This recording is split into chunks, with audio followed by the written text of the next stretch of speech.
Yeah. Y'all know what it is. Breeze Omega. Check it.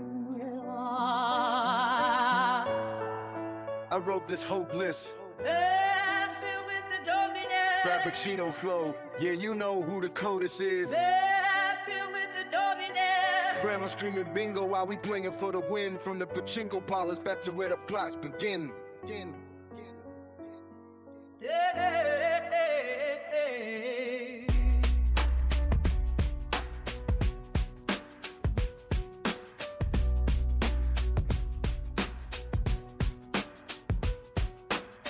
Five, that cinco rocks round your head, we see the dots. Movement mechanical, dancing like in casino box. New Jack City vibes, watching how that Nino plots. He ain't a gangster, he just knows the local spots. But now we singing to the feds, talking to the cops, chasing after clout. Why? Is that how you get your props? Now you're locked away, someone else took your slot.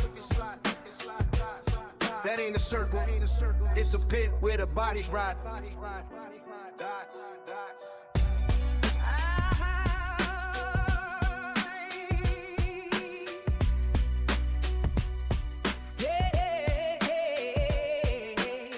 I wrote this hopeless, filled with the dopiness, Frappuccino flow, yeah, you know who the codist is. Grandma screaming bingo while we playing for the win. From the pachinko parlors back to where the plots begin.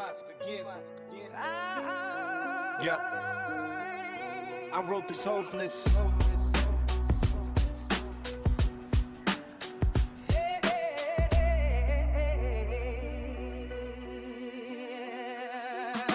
Immerse you in the heat, dead in the desert sand. That's what the thirst do when you're in a lonely land. Skill walls, iron talents, now they can't hurt you, cause you've been through the fire, you know what that hurt do. Popping the purse, stop, tell me what's the worth, dude. I'm mapping out the earth, longitude and latitude. Dungeon explorer, checking all your attributes. Can you form a strategy, build up a battle group?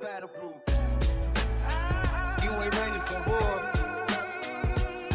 Survive any and all when they come to battle you, or run to the forest like the frightened tattle do. You were afraid, that's why the rhythm scattered you. Boom, boom, boom. Now the ledge is splattered too. Clear the street, but you survived the hit, so I'm not mad at you. I respect you. You brought the intel back, just like you had to do. Death before dishonor, that's why I clapped at you. Weapon with the body, and the residue. Words are illegible, the beat stock's incredible. Living through the detox, healing in the medical. I'm glad you made it back, glad you made it home. We finally all grown, seeds planted in the stone. Yeah. FB. Breeze Omega.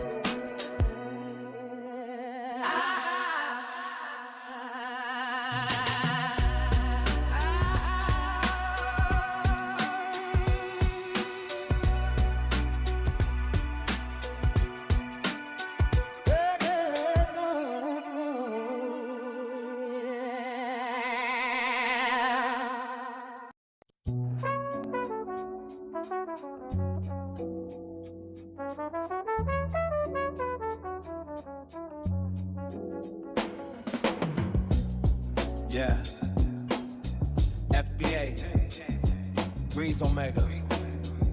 You focused on the old me. Watch this. Yeah.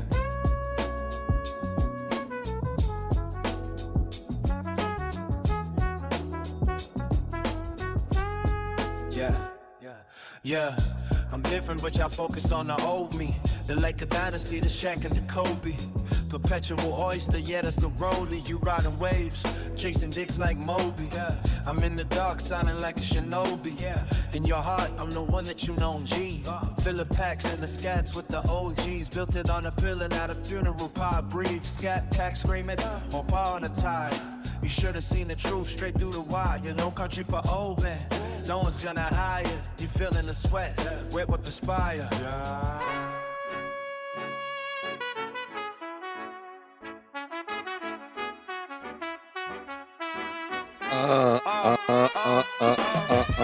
Truth teller, yeah, they calling me a liar. Foundational black walking straight through the fire. I seen the snakes, I seen them shed skin there, banging on the gates of hell, let them in. But I'm still smiling. Volume at a 10 while the world stays silent.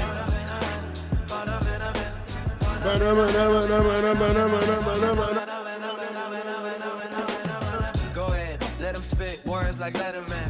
Foundational black, call me a veteran. Banging on the doors, girls again, let them in. I seen the snakes, I seen them shed skin. Trying to get close to the thing that you can, but they messy. Messy with the games they play. Benita's child. I'm only one of many. Nino's child. He been, but he's so loud. So I turn up the volume. Oxy, volume. Tears of a clown. City yo. Y'all just acting. Y'all just acting, man. Y'all just acting. Calling me a liar. Foundational black walking straight through the fire. I seen the snakes, I seen them shed skin. They're banging on the gates of hell, let them in. But I'm still smiling. Volume at a 10 while the world stays silent.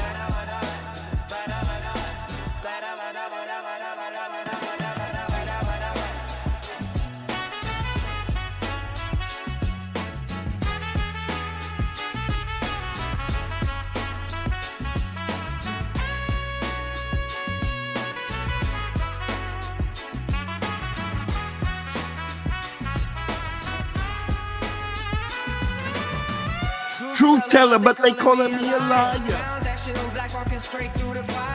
I seen the snakes, I seen them shed skin there, banging on the gates of hell, let them in, yeah. But I'm still volume at a 10 while the world stays. Yeah.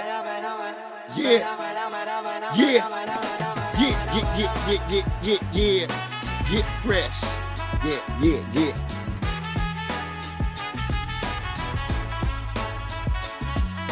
Where my truth tellers at?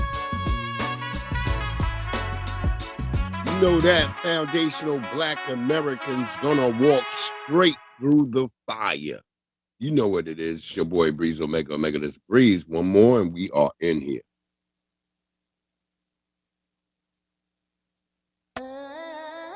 You already know. Atmosphere. You know what it is. Let's go. I'm sitting here weightless, like it's from the basic. Up by the moon, spaceship parked in the matrix. Time shifting, facelift, watching how the fate was trapped in the atmosphere. No atlas to lift the sphere. Then I woke, falling through the atmosphere. Yeah.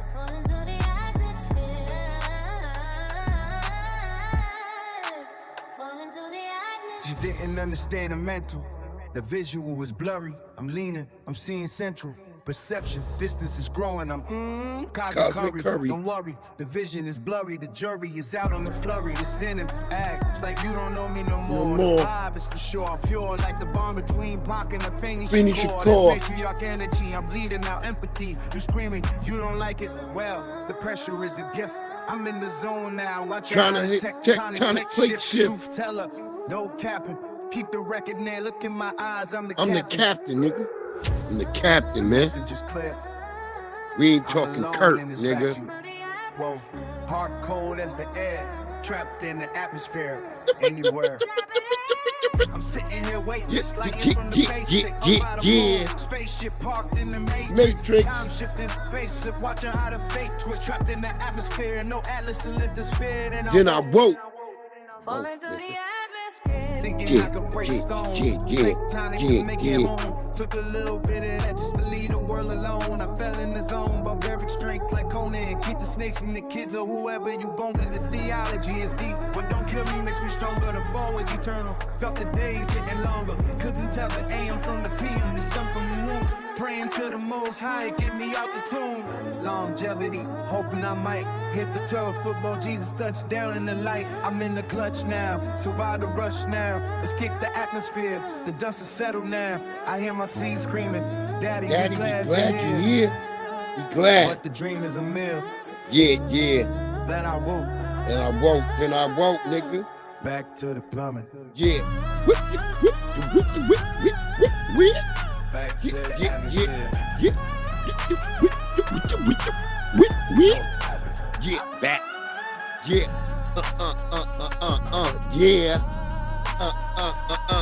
Yeah. Yeah.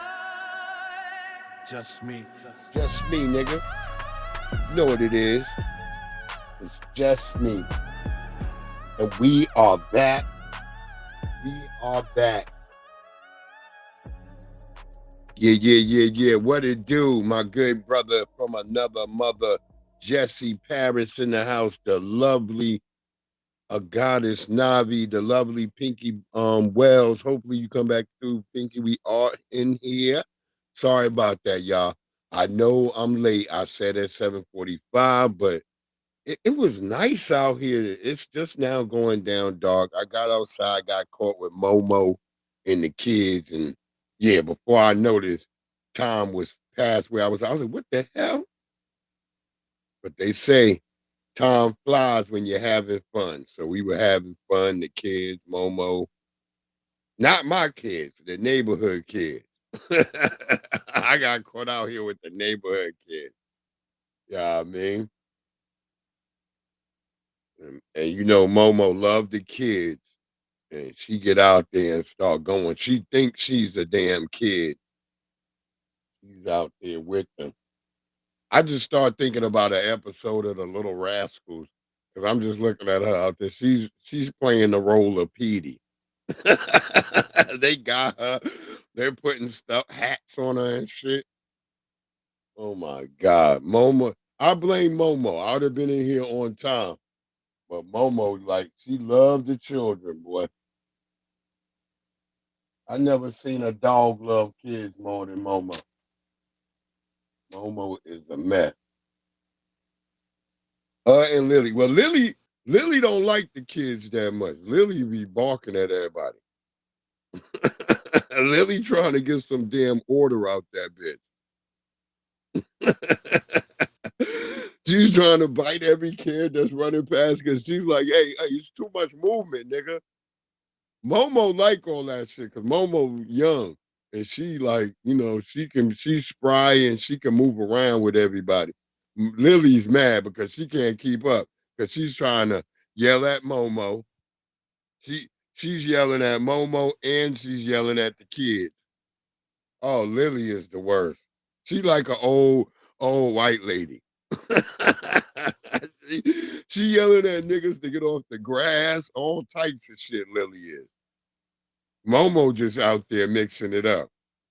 Oh, little kids love Momo, boy. She is a little kid dog.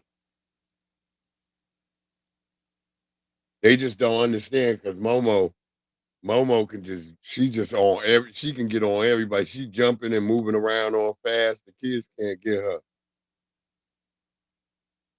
They want to pick her up. Everybody want to pick her up.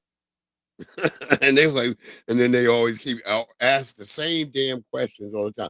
Is she a baby pit bull? No. She's a damn Boston Terrier. She be faking y'all out.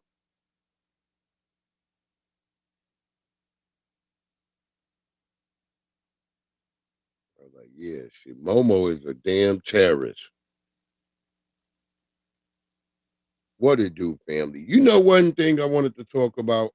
I don't know what the fuck is going on with Nolan Wells' mother, but she's the one making me start to fade back, yo.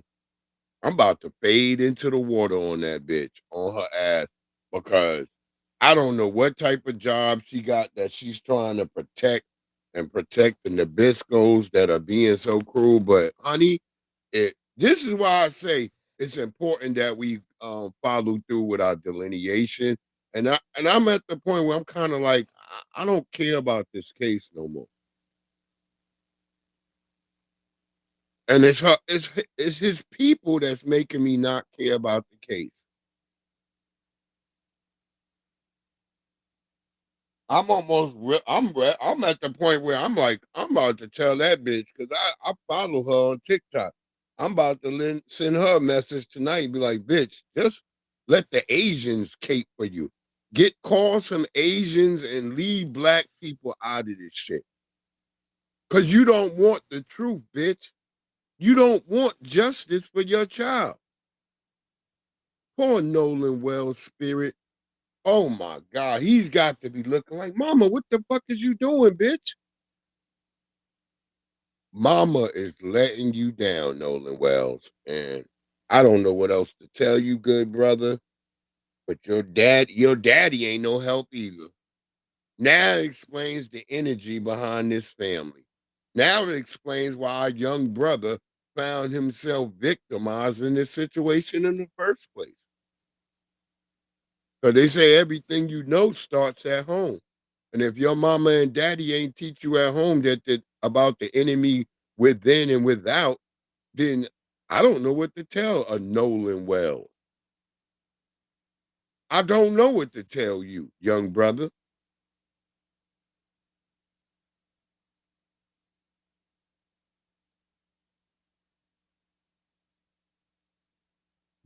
I really don't know what to tell you, young brother. Mm, mm, mm, mm, mm. This story has gotten worse. You're not getting justice. Nobody really gives a damn. And you got all the white supremacists. You got the damn Officer Datums or Tatums. We gonna get into all that, man. Let's get to these stories because I didn't mean to be so. Sorry about that. I disconnected my mic for a moment, but let's get to these stories. Let's go. Oh, y'all been hearing more about that David character. Has anybody in the family been able to verify if David is FBI? I mean, FBA. Good Lord, because he damn sure could be FBI. But is he FBA? But this case, he's probably going to go to jail. So we are hearing heartbreaking and grisly details on the first day of singer David's preliminary hearing here in Los Angeles. Defendant David Anthony Burke, known as David. We are hearing heartbreaking and grisly details on the first day of singer David's preliminary hearing here in Los Angeles. Defendant David Anthony Burke, known as David to his fans, is facing first-degree murder charges with special circumstances. Those involved continuous sexual abuse of a child under age 14 and mutilating human remains. Those remains belong to 14-year-old Celeste Davis Hernandez. Her body was found stuffed in bags in the trunk of a Tesla registered to David. In court, prosecutors showed graphic photos of the recovered body parts. Among them, severed hands with fingers. In one photo, she is missing a ring finger. The prosecution previously accused David of removing that finger because it contained a tattoo that linked him to Celeste. Celeste's mother was in the courtroom. She looked away as those photos were presented, understandably unable to look. They would say that this is her arms and legs, and you could not tell that it was arms and legs, or this was her head, and you could not tell it was her head. And so it was horrible. Prosecutors have laid out in court documents that David made contact with Celeste when she was just 11 years old. Prosecutors say a sexual relationship began when she was 13, and they say that she threatened to expose their relationship, and that is what they allege is the possible motive for murder. Prosecutors also presented Amazon purchases David allegedly made under an alias. Those purchases included chainsaws. David has pled not guilty to the charges. The district attorney today told reporters there are 10 witnesses to call, and this may take several days.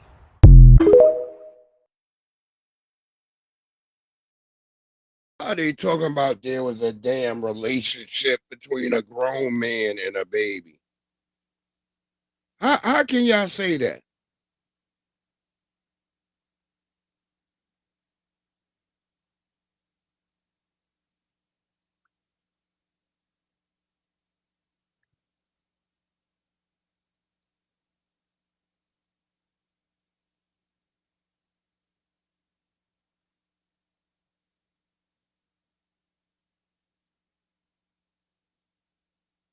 Hey, hold on, my man. My man said now there's something with the eggs. He said, "Yo, Breeze, teach me how to farm." I had to let him know.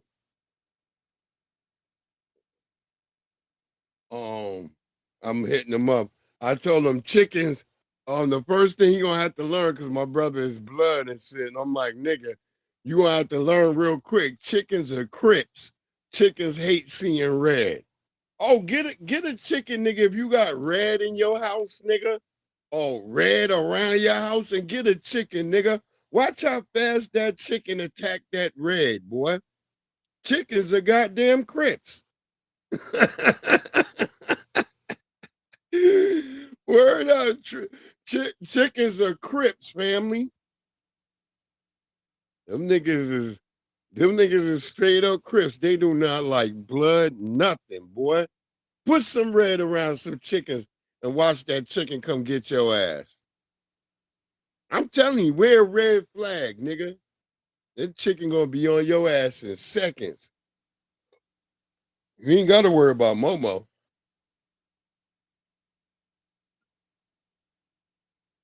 See, Momo done been down to the farm. Momo got a healthy respect for chickens.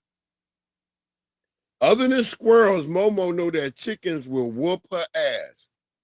They ain't play. Momo went to the farm, the chickens was whooping her ass. And I let her get her ass whooped because I wanted to see what she was gonna do. But also I wanted her to have a learning lesson. Because Momo just be going up to anything and everybody. She just got that young dog energy, just always friendly and wanting to be up on not Lily. Lily be like, Lily don't even come to the gate when you take her to the farm. Lily be like standing at the back bellowing.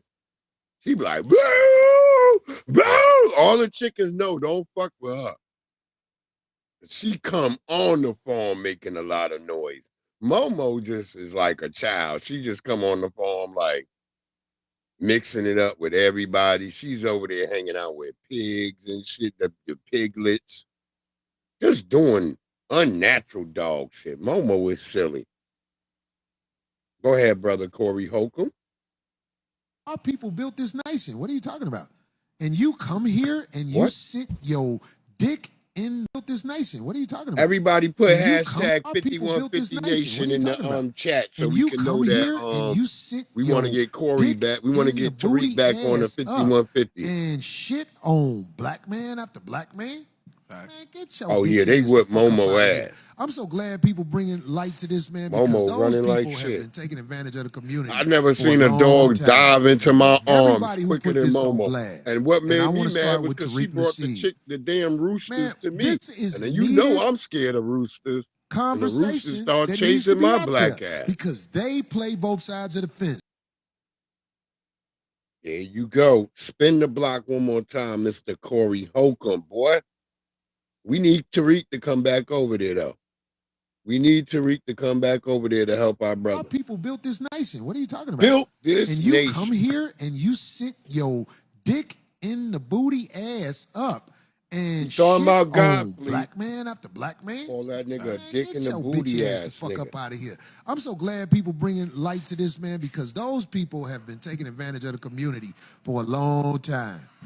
Everybody who put this on blast. And I want to start with Tariq Nasheed. Man, this is needed conversation that needs to be out there because they play both sides of the fence. He even mentioning Tariq Nasheed. So we need Tariq over there. Shout out to Corey Holcomb. Shout out to Tariq Nasheed. Black people, y'all talking about this shit just internet, but it's reaching a lot of niggas. Pardon me, y'all. What am I smoking on today? I at least could tell people what I'm smoking on while I'm coughing it up. I don't even think this shit got no name. Wait, hold on. It do got a name. I see it, but I can't barely read it. It's on the damn. All right, whatever. It's just weed, nigga. It's weed, nigga. We can omit the name, nigga. We getting high. Cherie Walker allegedly forced her 11-year-old daughter to give birth to her stepdad's baby, unmedicated. And I'm not sure it's hot enough where she's going, but I'm Jazz Williams. I'm going to tell you what we know. And before I tell you, I do want you to know that this story contains graphic details of rape and child sexual assault. So I'm going to give you 3 seconds to scroll. Okay, now I'm going to tell you. So this is Cherie Walker and her husband Dustin. They're from Muskogee, Oklahoma, and a jury is recommending that Cherie spends the rest of her life in prison. That's because she allegedly knew that her husband raped and impregnated her 11-year-old daughter and did nothing to stop it. And if that weren't bad enough, when it was time for that child to give birth, she was forced to do it at home without medication or medical attention. And if that's not bad enough, there were reportedly at least 6 other kids in the house who authorities say were described as severely neglected physically, from lice to dental decay to being underweight, living in filth. I'm talking no running water, no AC, urine, feces everywhere. So these kids were failed, and this story is truly heartbreaking. Now, I'm Jazz Williams. If you want to learn more about what Dustin is being charged with, read this story when you download the WBRC News app. Now, hold on, y'all. I'm trying to look because I know I have that story. I'm trying to find the full news story. Oh, I think that's them right there. Could be them, or it could be more Nabisco mayhem.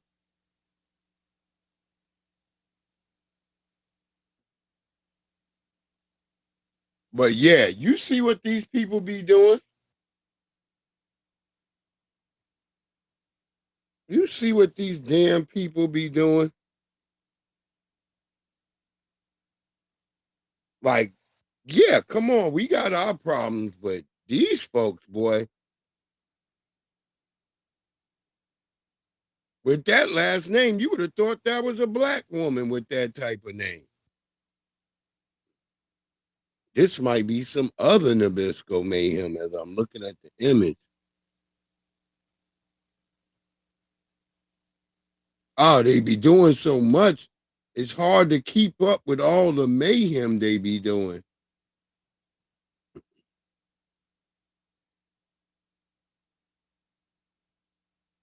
Hopefully we'll get the actual, because I do have that full fucking case. I just can't.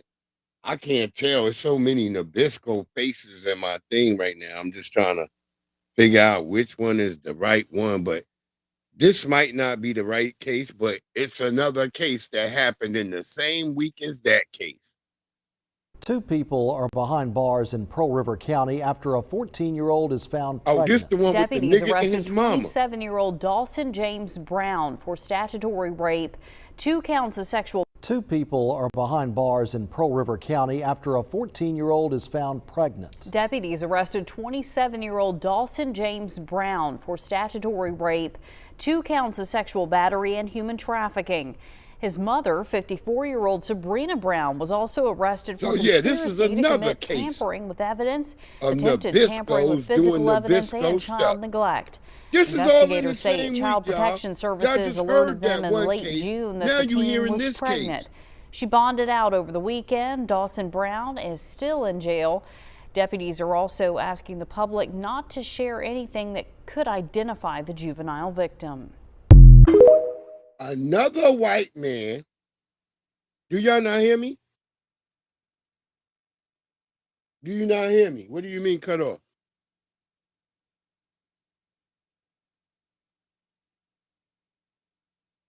Mic check. My mic is showing I'm here. I don't know what you're talking about, Nabi.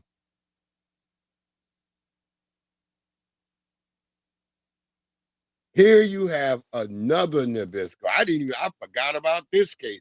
It's like, they be doing so much. And then you people will walk around here and bring your Argentinian asses over here getting beaten up because y'all didn't realize that over here it's real. You just don't. This ain't Brazil where you call a nigga and you get put in a jail cell or something. No, you get hands and feet over here.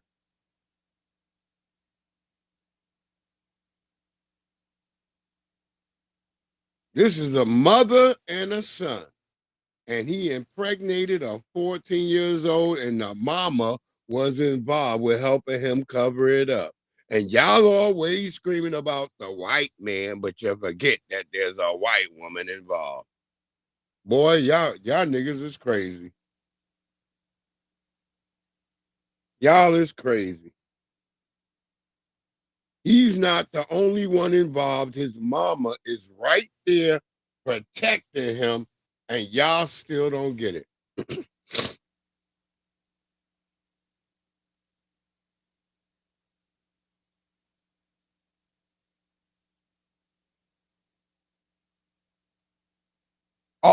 Cut. That stuff. That stuff. Well, we can't say that. YouTube, we wasn't talking about that. But yes, she is correct. Castration is a way to fix some of this, but they're not going to do that to their own.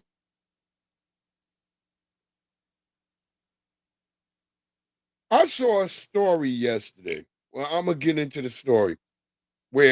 Which it turns out the dude that they shot is unalived. I guess this was up in Milwaukee or somewhere.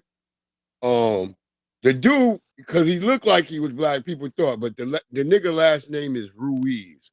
So he's not an FBA. He's not a black person. So black people don't get all excited about this police unaliving, because we've been telling everybody this was going to happen to all of y'all. The Tethers, the Nabiscos, the Africans, Caribbeans, all of y'all. We've been telling y'all this shit going to happen to y'all. Y'all didn't want to listen. You just be thinking that I'm a good nigga. Like there's some banner around your neck that says good nigga. You bitch ass motherfuckers. I feel like I'm back in the 90s. Y'all bitch ass. Or maybe early 2000s, where I'm in New York City.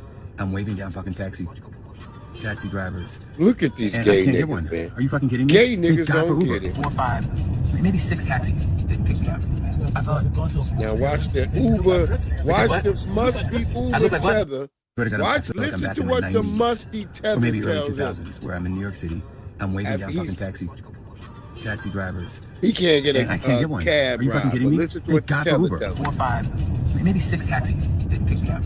I thought. Because of your appearance, and you look aggressive. Because what? You look aggressive. I look like what? I said you look aggressive. Because of my appearance. Yeah. Did you hear that moist nigga just say this gay looking nigga who looks gay with his shirt all open showing his man breast is out here talking about this nigga looks aggressive? This nigga got on open-toed sandals, y'all. And that's an aggressive nigga to you? What is this, in Africa or Jamaica? Ain't no nigga could ever look aggressive to me ever with open-toed sandals, bro. I'ma just step on your fucking feet. You over in a minute. The minute I stomp your foot, nigga, it's a wrap. No nigga in open-toed sandals can ever look tough to me, man. Come on, that's cat, nigga. Pack this nigga up.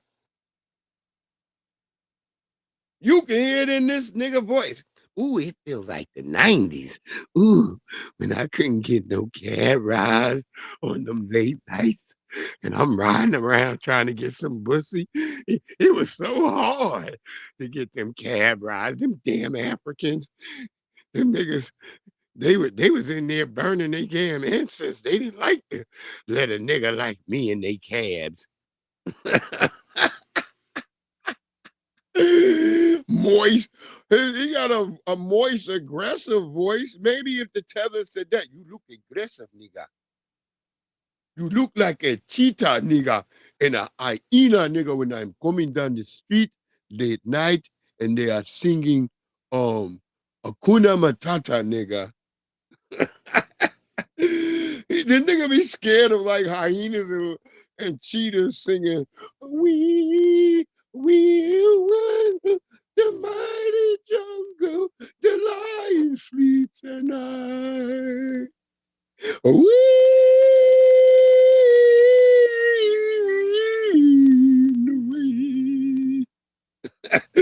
That's African music to me, nigga.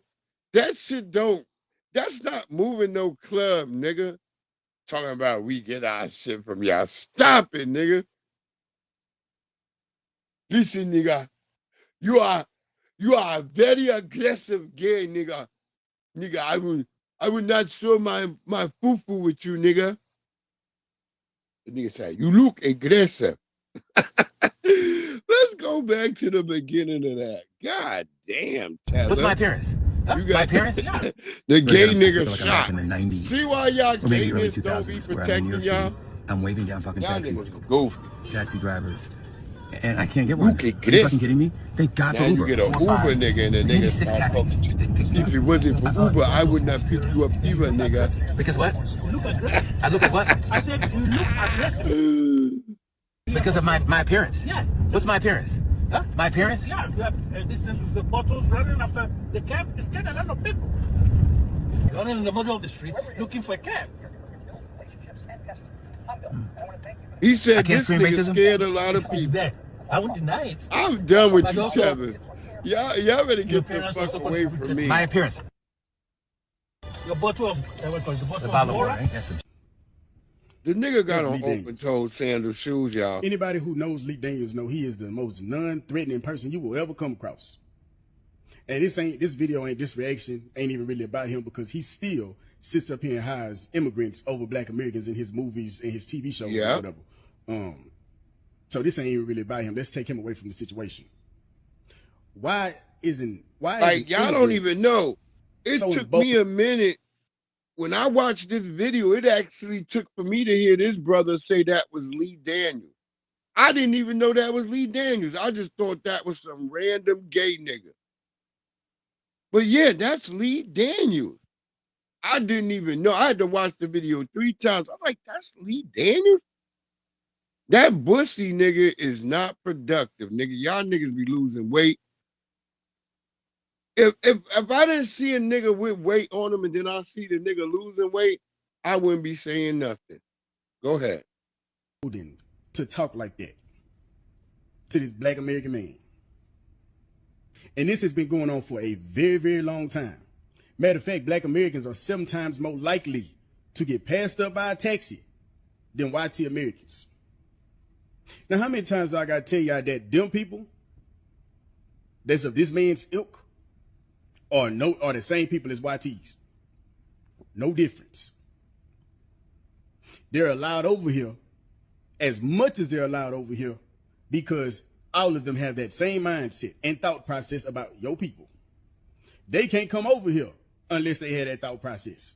But he hadn't These even people said are nothing. the The teller ultimate just said the nigga bioweapon. look aggressive. They come over here. The they nigga steal your had on politics, open-toed They affect shoes. your policies. That's what They I'm affect trying your to tell they you. affect your everyday life because With they all the got that heel thought out. process. All There's of no way that nigga look aggressive to me.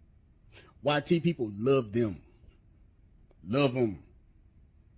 There's too much data out there to prove it. We're talking about a man who clearly is way more threatening than Lee Daniels. Talking crazy.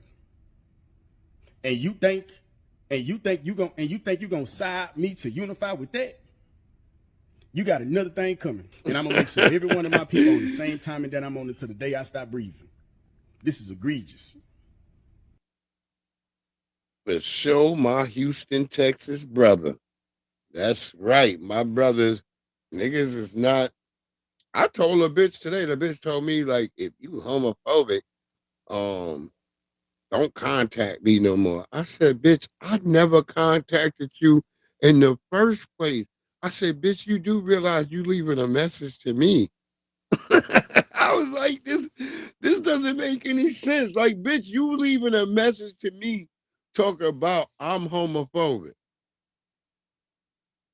You on my page, bitch, telling me you don't like what I show you about what gay niggas do.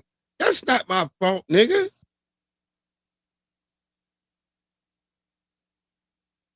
All right, shit. I don't know about his shit with women. I don't even know him like that. I just know a lot of niggas said he gay and he ain't shit gay nigga. But it ain't for me to say. I leave that to the gay populace. Y'all figure it out. Nolan Wells' Like family Harvey. held a Harvey news should be conference speaking today, and their attorney, Ben Crump, revealed the Look at results that of the nigga independent beard, boy. autopsy. Crump says That's how that gay niggas there look like to was me. Like he looked something like a on gay Muppet. Nolan Wells' skull, his head, that revealed a possible injury, a possible head injury. This is more complicated than it seems. While his mama Crump telling said about I likes that it was everybody. the focal area I'm of about to red really step away from discoloration her. in the This is soft really fucked tissue up. in the back of the head. And so that suggests Oh, with he the red nigga that made Precious? discoloration Oh, yeah, that there that might says have been it some all. sort of injury. Yeah, Crump that did says not it all right there, elaborate on Navi. that. Now we should say, and we are not Oh, medical Precious was the professionals, worst movie but ever. WebMD talks about this, and we've actually I seen this never in other connected with Precious autopsies because I was like, where I when a never body is seen put that on in a my life. slab, that can I never cause seen that one. I never had one discoloration. That friend. can cause the pooling of And blood. I had Now, we lots don't of know that girls as happened here, friends when I but was we coming up do because know chicks that this like me. I'm independent cool. autopsy followed I was the cool with chicks. I official never autopsy heard this where Precious story. presumably That's Nolan why I Wells' never body liked the was movie put on a Precious. slab. So in terms of what caused this Miss April discoloration, Showers in the this house. redness, Crump never elaborated. We certainly don't know, but there seem to be alternate theories here. Now, Crump said the cause and manner of death, according to this independent medical examiner, are still undetermined. He said there were problems conducting the autopsy, that the throat area had been removed, presumably Then by removed, the his medical lungs examiner were in the removed. official autopsy for some kind of further They held on to examination, his and we have no lungs like idea this what don't the make any official sense. autopsy This is what I shows would say to because my it has brother who not asked yet me, how been do you do an revealed. This is the autopsy on a dead independent body? autopsy How do you do that an we're talking about. autopsy on a Crump dead says body that that's the missing medical most of examiner its for the organs? independent autopsy, although he couldn't determine cause and manner of death, could not rule out foul play. So there are not a lot of answers here. I There told are y'all that interesting that medical facts, examiner but the in reasons Mississippi need to be behind investigated. what Crump There's is a lot talking of about cases. have not been There's a revealed lot yet. of We people, don't know not if just those black people, reasons are white people too something got cases that the against her. independent medical examiner knows and That has white not yet lady got a revealed, lot of whether there are cases. going to be more tests that might show whether there was an injury to the head Maxwell or whether this Jenkins was in the house. What pooling it do, my brother? based on the body laying on a slab. We don't know. And we don't know what the official medical examiner is going to say regarding all of this. Boy, but his mama is really making me like, she really making me backtrack from this case. I am like, and the daddy. I don't fuck with the daddy either. I already don't fuck with that nigga. But this is what I want to just say. I don't like black people being forced to waste our energy on motherfuckers like this. I really don't want us to be wasting our energy on this. You know?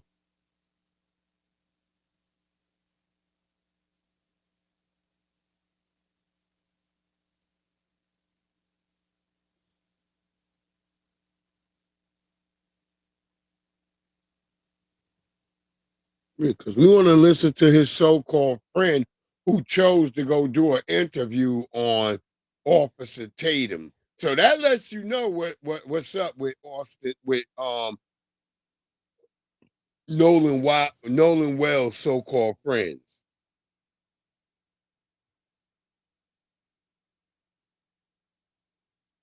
Yeah, Maxwell, I know what you're saying. But when you have posted it, Maxwell, you only said, how do you do an autopsy on a dead body? See, I got what you were saying, but I was confused until I went back and saw it and looked back over. I was like, yeah, Maxwell is right. How do you autopsy a dead body that's missing parts of the body? That part.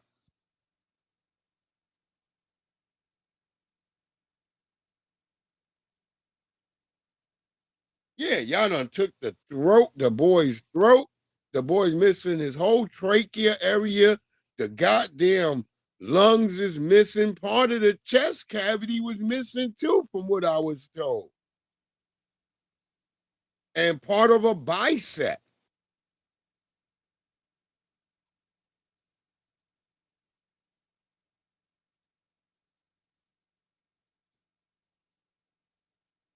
So whatever they did, they did. Here's Judge Mathis weighing in on the situation. I don't believe he drowned. I believe he was killed. But I'm a judge that has to weigh all the evidence.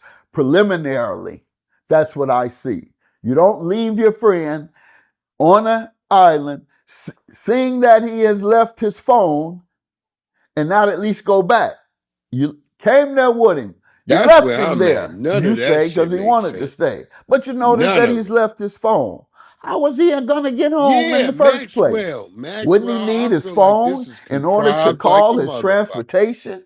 Or they should have known some of that. He would have said, I'm going to get home by such and such way. Hey man, I'm not coming. Y'all go ahead. Yeah, the way his I got a young lady. All up there with the okay, man. Is she gonna bring you home? I'm telling you. How you gonna get home? You don't ask any of those questions? It's been tingling. So you must have asked those questions. If you didn't, I feel like that's this more bitch evidence would have sacrificed her that child. I believe they got this bitch on TikTok. The reasonable suspicion. So I'm with the prosecutor. How about that so far? So you won't have to say that the judge is making conclusions without getting the evidence. The prosecutor has found enough evidence to create a reasonable suspicion that a crime occurred. And now they're going to interview everybody and come up with some answers on whether to indict. So I'm there with the prosecutor so far. Take it to the grand jury. Now I have to wait until what the grand jury comes back with before I support any charge or any lack of charges. So you feel like it was foul play? Yes. It doesn't make sense. And it creates a presumption. When you don't have an explanation and someone ends up dead, and you hear contradictory or stories that really aren't credible because they make no sense, and you hear the same story from three people, who knows? They may have told 2 or 3 different stories. We don't know. We will know when that grand jury comes back. So these niggas playing that's the case in that scenario. This is a very simple game. Very simple game they playing in our face.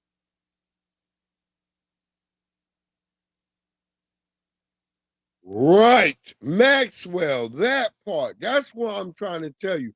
His mama keep coming out talking about how she love everybody. You know what, nigga? I'm done. I ain't got no time to be upset no more. I'll still cover a little bit of the case, but I'm not vested in this, y'all. I'm just letting y'all know my energy is not there. I'm not feeling like,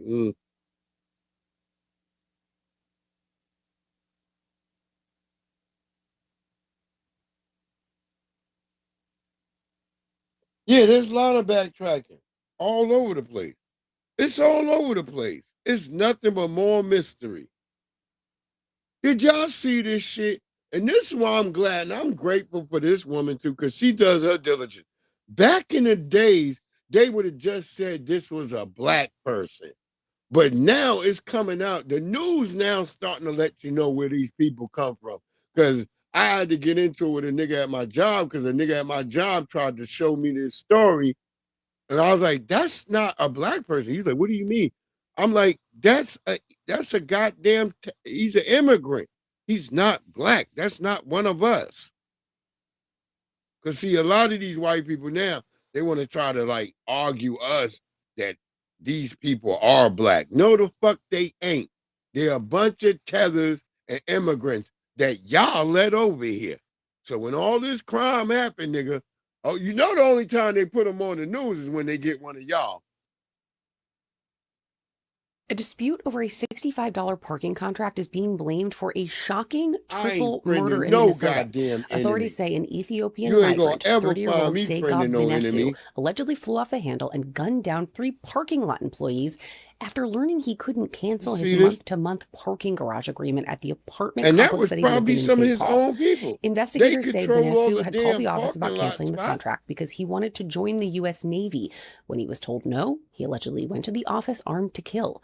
Court documents say he fired more than 20 shots. One of the 3 victims reportedly tried to escape through a window before she was killed. Benesu was arrested about 200 miles away while, get this, driving one of the victims' cars. Now, investigators say he later told police that he felt he'd been treated unfairly because he is black and an immigrant. An Ethiopian migrant, 30-year-old Segab Benesu, allegedly flew off the handle and gunned down 3 parking lot employees after learning he couldn't cancel his month-to-month parking garage agreement at the apartment complex that he lived in St. Paul. Investigators say Benesu had called the office about canceling the contract because he wanted to join the U.S. Navy. When he was told no, he allegedly went to the... Wait, this nigga wanted to join the Navy? This nigga might have been a damn terrorist. I'm glad they didn't let... Good Lord. Office armed to kill. Court documents say he fired more than 20 shots. One of the 3 victims reportedly tried to escape through a window before she was killed. Benesu was arrested about 200 miles away while, get this, driving one of the victims' cars.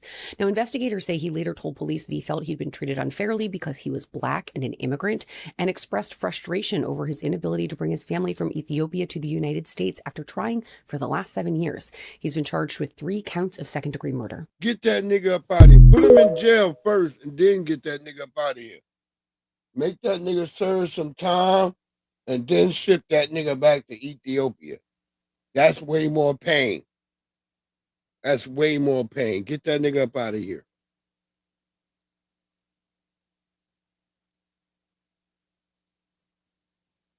Listen to this white boy. Some white boys are getting. They gonna, like I say, if you go on TikTok, you're gonna find white people who get it. And I see a lot of arguments about white culture and how white people hate that people say that white Americans hate that people say that we don't have a culture and all of this shit. And my main question is for white Americans is even if we did have a culture, told that nigga no. I mean, culture is subjective. You can say someone has a culture or not. That nigga went on a even if we rampage did, after the Navy's like, nah. What is the culture that you're proud of? I think that nigga gonna try to hijack the Navy. What makes you feel good about what white Americans accomplished? Because we have done everything through taking and stealing and putting people through slavery and committing the worst acts possible. So like, even if we did, even if I went out tomorrow and did something to better the society and then all the white Americans took that and viewed my accomplishment as a good thing for white people, what would that come from except the fact that my ancestors made it that I can do that through the worst acts imaginable? So sure, we have a culture, I guess you could say. I don't know. I mean, we're still very bland people. I mean, like, you look at the wealthy class of white people and they all are the exact same. But that's a different opinion. Let's stick on objectiveness of this society. What really makes you proud of anything we've ever done? And 4th of July, you celebrate America, and what makes you feel good? What have we done that makes you feel good? Because cultures come from things happening to groups of people. They come from trauma. They come from being able to fight back and being able to have real emotions and shit. But because listen to this, let's play it down to just people within themselves. The realest forms of people are people that have went through things in their life. They have the realizations. They have the realizations of seeing different perspectives of life. The fakest people are the ones who have gotten everything told to them and handed to them. they have gotten their lives built for them and told what's going to happen. Those people live off of other people's thoughts, not their own. They haven't been able to experience a one-on-one connection within themselves. So that's kind of how I view just the majority of white people in America, because white people just objectively go through less and have gone through less throughout American history. So yeah, my main question is, please respond. Tell me what you feel the proudfulness in of being a white American. Because like I can't help that I'm a white American. I'm not like sitting here trying to say that we are the worst humans ever. I mean, our ancestors, sure, but I want you to question yourself for like, because you just pushing out the fact that you like white culture is just racist. It's you saying, no, I'm believing in what I am and what I'm born with and who I am and who my people are. But no, it's just racist because of what we've built this society off of. He got one who looked like him who smell. Nope. I got them niggas buying root work at my job. Them niggas smell me. They see the girls always like, Terrence smell good all the time. I start laughing and shit. The little Latino boy, he's like, man, why all the girls think you smell so good? I said, nigga, cause I do.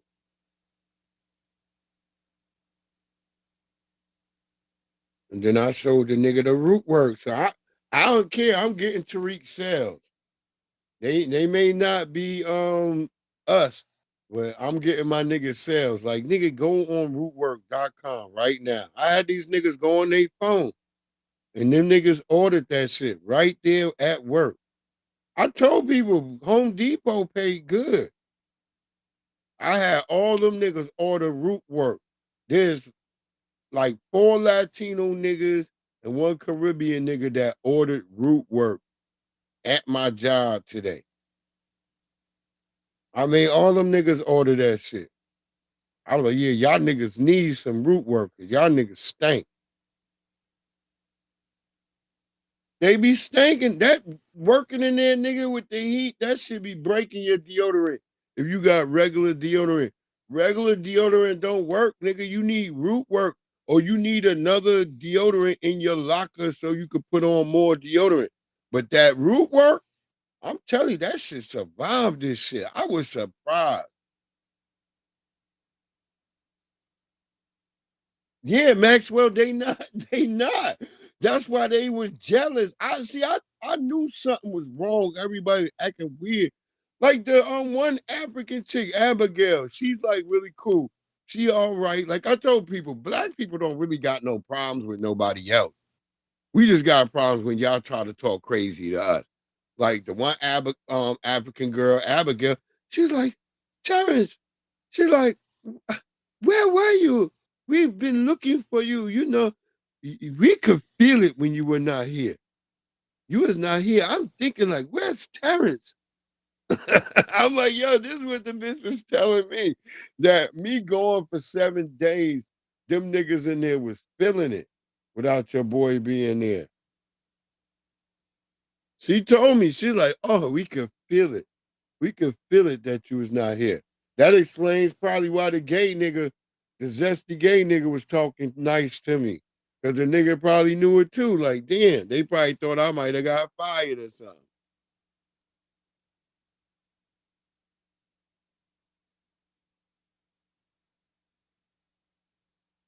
Oh, nigga, what they gonna fire me for? I ain't do nothing wrong. I don't do nothing wrong. But yeah, they was feeling that I was gone. I was shocked though. She was like, yeah. And then even one of the white boys, he's like, yeah, man. He's like, shit. You not being here is actually a thing. I was like, damn. That sounds jealous and shit, but whatever, nigga. I know y'all niggas can't live without me. I know that much now, but I ain't gonna say much.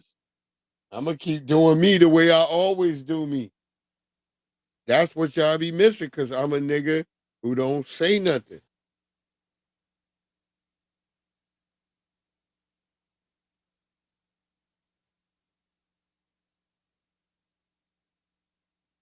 Yeah, we getting money, and it's and when I'm feeling like I want to be me, sometimes niggas know they find that it's fun to be around me. Yeah, that root work, that's what I got, Maxwell. I let them niggas smell that shit. Cause most of the other root works be almost always sold out. That blueberry, oh my God, that blueberry is busting. Oh my God. And you feel healthy after you put on root work. I tell people you can feel it in your underarms. Cause remember, your underarms is like, it's very porous. So it absorbs stuff. That's why it's important for you not to use shitty deodorant. Just like the soap I use to put on my face, I always spent extra money like on that type of stuff. So like I only use Dove soap. Like if black people had a better soap, I would buy it. But I'm not trying to wash my face with none of those hard ass black bricks that y'all niggas have sent me before. You know who I'm talking to out there. You sent me with that hard ass brick. That shit had like herbs and shit or something in it. That shit was getting all over my goddamn place. Oh, and clogging up my drain. I don't want no shit like that. If that nigga Tariq come out with a soap bar like Dove, nigga, it's over, nigga. Cause Dove is that shit, nigga. I don't give a fuck what you say. Buy you some motherfucking Dove. I don't use no Iris. I don't use anything but Dove. That's it, nigga. My skin can only take Dove. Cause I got dry skin. And so I don't use anything but Dove. Oh, you ain't open them? Damn you, Maxwell. God damn it. That blueberry is hard to get. It's almost always sold out. Almost always. I see that shit. I be like that. I got my shit on the list right now for the wait list to get that blueberry. Cause I want that blueberry.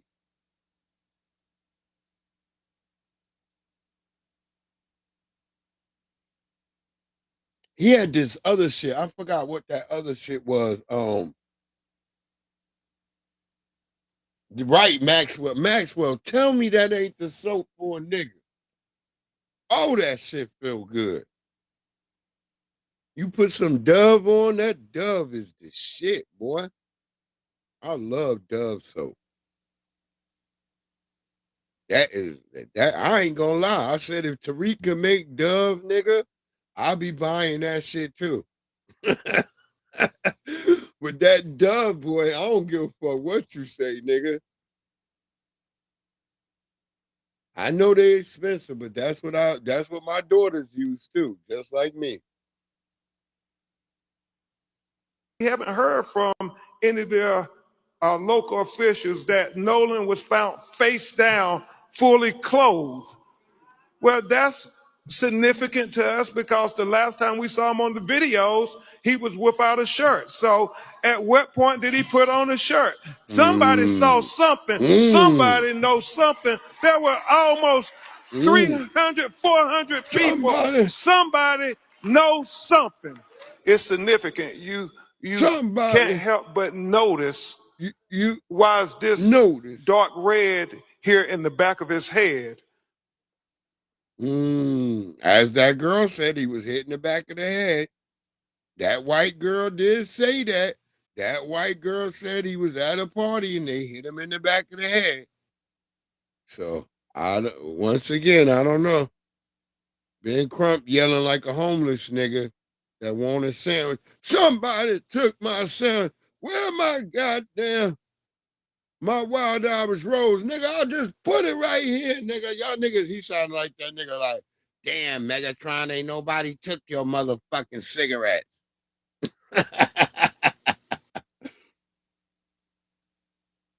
Yeah. Oh, that root work bundle is the shit. That blueberry, man, you can't barely get it. Go on there right now. See if y'all can get that blueberry. You can't get that blueberry. fucking mad at Tariq for that. Yeah, of course. And so where's Nolan in this? You know, you guys out there, the friend groups are out there, 3 boats full of people that came out there that seem to be the closest friend group. Right. Where's Nolan in this in comparison to where you and others are at? Well, you know, I had a couple conversations with Nolan that day, and I talked to him and a couple of my other buddies. They in a group. I was not focused on anyone solely, like looking and pointing anyone out, because there's so many people out there. I mean, I was talking to my friends that I haven't seen in a while from high school. I was talking from people I knew from college. I was talking to, you know, everybody my age, and even people older than us were, you know, over there. Like, I mean, it was just a regular thing. You know, we're all used to this. We've been out to the islands before. My buddies don't just go out to the island on 4th of July, but they go out, you know, every weekend. Like, I fish the islands. I don't just, you know, fish around Horn Island. I fish around Ship Island too. So I'm very familiar with the islands, and I feel like it was just a big. I talked to Nolan, and, you know, Nolan was drinking. Everybody was drinking, most of everybody. And I mean, Nolan seemed completely fine every time I talked to him. We had just regular conversations, and, you know, Nolan was making me laugh. I had a couple conversations with Nolan and Javon, Nolan and my buddy James, Nolan and, I mean, remember in Lord of the Flies, they killed Nolan a couple nigga times, named but Piggy. it wasn't like I was.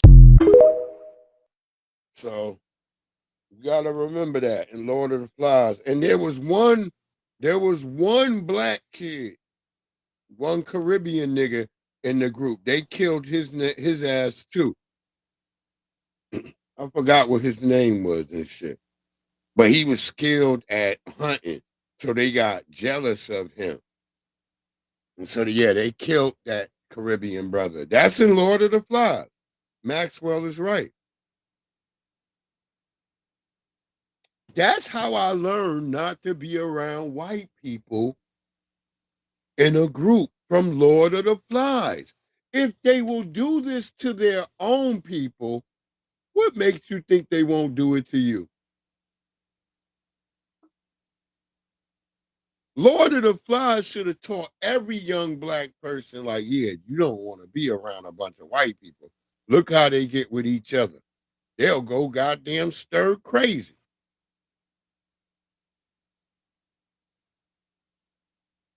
Yeah, this dude is capped. He sat up here with Officer Tatum. Man, whatever. Y'all can buy into this bullshit if you want. I don't. The United States will stop Haitian gangs from making money on social media. Yeah, they said that they found that Haitians, they be making some of their money off social media, and they're going to put a stop to that. So U.S. Ambassador to the United Nations, Mike Watts, said Washington plans to stop Haitian gang leaders from making money through social media and using online platforms to recruit new members. Speaking Monday before the United Nations Security Council, Watts called the practice incredibly disturbing and said the United States will move to shut down that down. He did not explain which platforms could be targeted or what financial legal measures will be used. Haitian gang members have increasingly used social media to display weapons and cash, promote music videos, threaten communities, and build influence among vulnerable young people, according to the United Nations. Children could now make up approximately half of Haiti's gang members. I wonder what Haiti, because you know you have all these outside countries sending help to Haiti. Kenya, they sent, I want to say, some type of military unit to try to suppress the gangs out there. Now you have the United States trying to cut off their cash flow. I wonder what Haiti, the Haitian government is doing to combat, these Haitian gangs, because it's not a foreign gang over there. This is Haitian on Haitian crime. Like, what is the Haitian government doing to prevent or even suppress this gang activity? Nigga, do Haiti even got a government? They even moving they don't even got a president through Florida back to Haiti. What the hell is going on in Haiti? They got all that going on. But yeah, what is the Haitian government doing?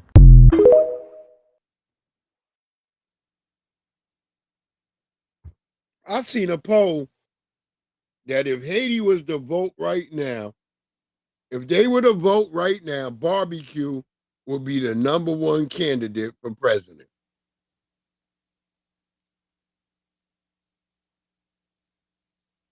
Now the 90s ain't boring. The 90s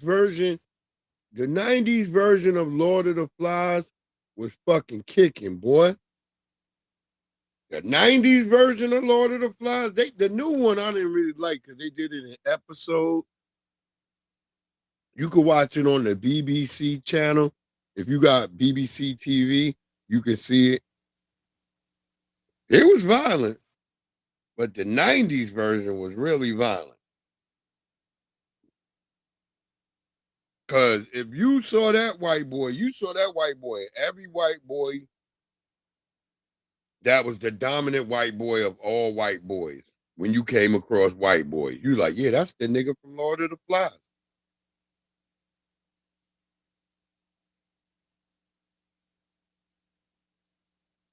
Yeah, City of God, Black Hawk Down, and Shotters. Yeah, and I'm glad you brought that up, Maxwell.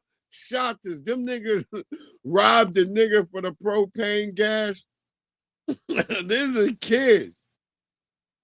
Little Biggie Smalls looking nigga. How did the nigga go from looking like a Biggie Smalls nigga to looking like Bob Marley's son? He was a little fat nigga with a fedora, but the nigga looked like a little Biggie Smalls. This ain't us making it up, y'all. This is their own stories.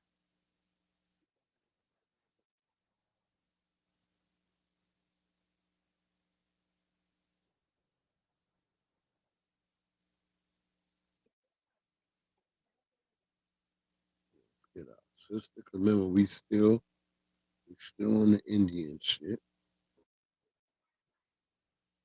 We got more.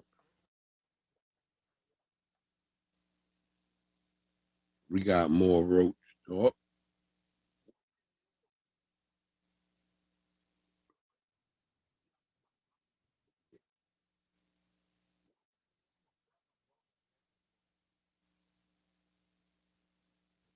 There we go. Yeah, Maxwell, you ain't capping right there. All of them are dangerous. I keep telling people this. People think I'm stupid. I've been around them.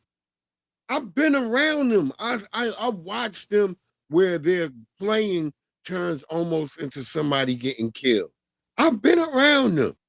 I've seen enough that I'll be like, yeah, you won't be hanging out with white people. I remember the night, me, my Indian homie, Rogers, me, him, and I was with a couple of white boys.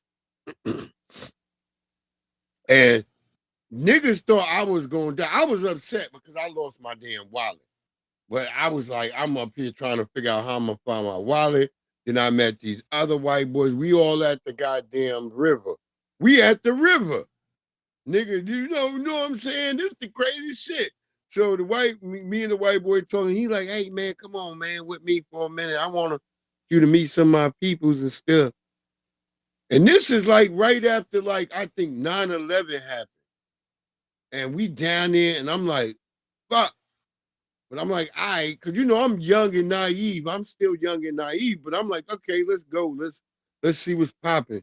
Over there, I come over there, I see all the Beckys and shit, And we out there. It's a lot of white people. I start getting nervous real quick. I'm like, oh shit, the fuck did I get involved with?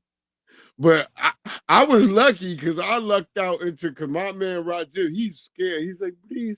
He said, Breeze, you gonna be okay? He waiting. I was like, nigga, I'll be right back. Cause he all scared. He's like, cause I'm with a whole bunch of white people walking away into the woods and shit. He just thinking the worst. I'm like, yeah, after a while, I'm starting to think the worst. I'm like, damn, I shouldn't have walked with all these white. It's a lot of white people all of a sudden coming out of the woods out of nowhere and getting around me. But yeah, they got me down there and shit. And then next thing I know it, this nigga get me on the truck talking about we's a new generation. He started yelling that shit. I'm like, what? He like, this my friend, this my buddy Terrence right here. He done came from serving the country. Y'all don't know, man. It's black people like this. They put their life on the line. We's a new generation. He grabbed my hand and raised it up in the air. I'm like, what the fuck? And it was crazy because I'm like, after we chilling and all that stuff, there's other white people coming up to me, a lot of Becky. Like, oh my God, you put your life on the line. And then this one big white dude, he's like, I ain't never really met no black people before, but I'll say you's pretty right there, man. You really smart with me, man. I like you. I'm like, what the hell am I doing? But through all that bullshit, I'm gonna say, long story short, through all that bullshit, hanging with them white people and I guess making them think they feel good, I walked off, and the hole that I fell into in the beginning where I lost my wallet, I literally fell back in that motherfucking hole that I couldn't see in the dark. I fell back in that hole and literally fell right back on my wallet. What it do, Pinky? So I feel like the Most High was looking out for me. The Most High was like, nigga, you just went through the most craziest shit, nigga, and you stood tall. You did not waver. You didn't get scared of all them white people. Them white people were scared of you. I felt like that's what the Most High was telling me. Is like, here, nigga, here's your wallet back. Boom. And I found my wallet. And I was so happy because I had like 12 dimes in my wallet, too. I was mad because I was going to lose that money. Yeah, I fell in a hole. You can't see the hole. The holes just open up underneath you. Now we see this, you got to come out here. This some Virginia shit that you ain't never experienced. You just walking in a hole open underneath you. It happens like down by the river. They don't never be big holes. They be like little small. They be like at least 6-foot holes. You can climb back out, but it'd be like 6 feet. You be like, what the fuck? And I had lost my wallet that night. And I was like, I thought I was sad. I was like, man, I don't know where my wallet at. But I was on the way back from dealing with them white boys to find Rajesh and all of them. I fell back in the hole and found my wallet, and then I found them niggas.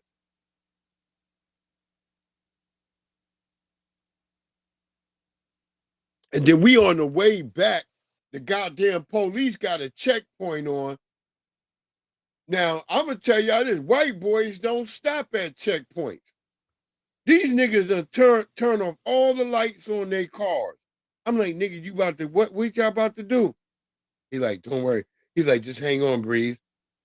I'm like, hang on? When a white nigga tell you hang on, nigga, you better be prepared to hang on, nigga. We hit the check, the goddamn checkpoint. Boom, boom, boom. The cops almost, I don't know if the cops realized how many cars came through that checkpoint. Because we had to turn off our lights so they couldn't see us as we came through. Oh, Maxwell, that's when I stopped hanging with white boys. I stopped. I was like, y'all niggas can't get me to go out with y'all ever again. From the falling in the hole, I have my Nikes was fucked up. Oh, I was pissed off. My Nikes was dirty and shit. I was dirty. My wife looking at me like I'm crazy when I came in that night. She's like, what the hell was you planting? What was you out planting vegetables? Because she picking all over me because I got grass stains, grass sticking out of parts of my hair, my hat. I don't even know. I told her, I'm like, babe, you don't even want to know what went on tonight. She said, I told you not to hang out with his ass. Your word up, but they was cool white boys. I'm not gonna cap, but I decided never to hang with them niggas again after that.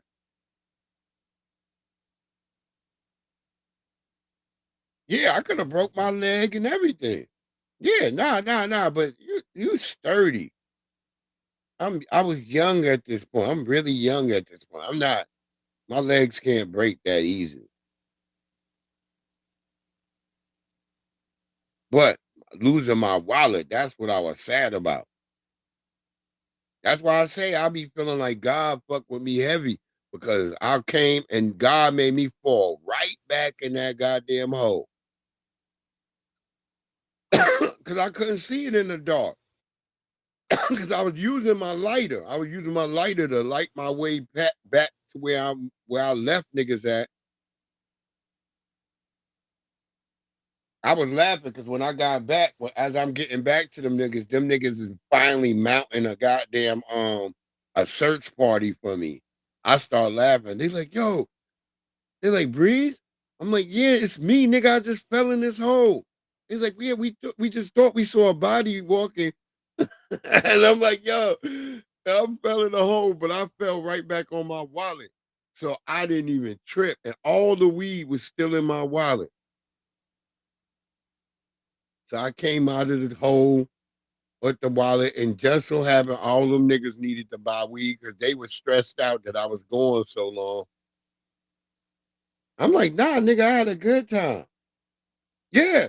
God, even with me around the white people, God made it where God was like, oh, these white people love you. You a hero. So, but that's my story of being down by the river with Nabisco. But would I ever do it again? No. Hell no.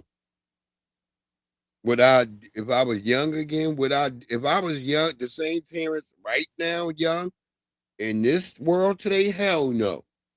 You couldn't get me 1,000 times down by a river with a bunch of them. But see, we was at the Shenandoah River, and the Shenandoah River only get about fucking 4 feet high. You gotta go way up the Shenandoah to find like maybe it getting like maybe 10 feet. But the Shenandoah River is a very shallow river. So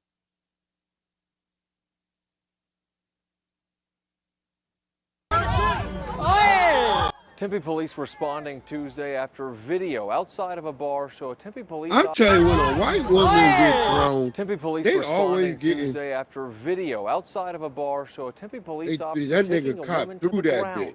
I know you're not supposed to be, within a certain feet of police and stuff like that when they're trying to do their job, but in my opinion, it was completely uncalled for what he did. Quinn Gamino was outside the bar in Tempe when he says he saw officers breaking up what they thought was a fight before one of the men's girlfriends walked towards officers. Attorney Benjamin Taylor reacting to that video. The officer should have de-escalated the situation instead of escalated the situation himself by shoving. Police provided additional video of the incident from officers' body cameras and business surveillance cameras, which they say shows the woman touching officers and being told to get back before officers shove her. Once she's taken to the ground, body camera video appears to show the officer striking the woman, a use of force the Tempe Officers Association president says, quote, appears to be the minimum required to bring this person under control. You can find the full versions of those videos at abc15.com. In a court filing, police accused a 21-year-old woman of aggravated assault on a first responder. They claimed she ignored commands, shouted profanities, and struck the officer 5 to 6 times. The Tempe Officers Association says the officer was left with bruises and lacerations. But today, ABC 15 has confirmed the Maricopa County Attorney's Office has already turned down the case, citing no reasonable likelihood of conviction. Heavy. You know what it do, family? We was cooking heavy the other night, me and Big E. He threw that bitch. Y'all other people gonna learn, man. We've been warning y'all this what the police do. Y'all all be acting like, well, he can't do that to me. Yeah, he gonna whoop your ass, bitch, and take you to jail. That nigga was throwing blows to that bitch, too.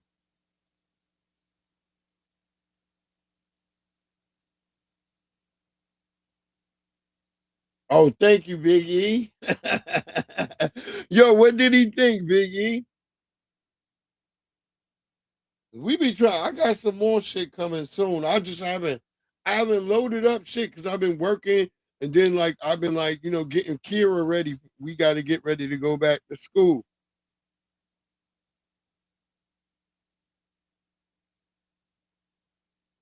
Oh, more reps? Okay.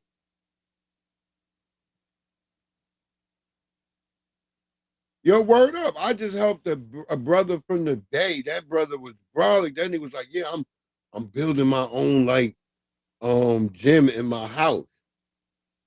I'm like, holy shit. So I'm showing this nigga the flooring stuff. The stuff you can put on your floor when you build in your gym. Cause we got all that shit. You wanna get your stuff, your flooring for your gym. We got that shit, nigga. We got everything. Only thing we don't got is the shit you're gonna have to get from Costco, which is that damn step machine, all that other shit. But everything else we got. I heard we about to have TVs soon. We about to have a whole electric section. I don't know how they gonna do it, but they talking about it.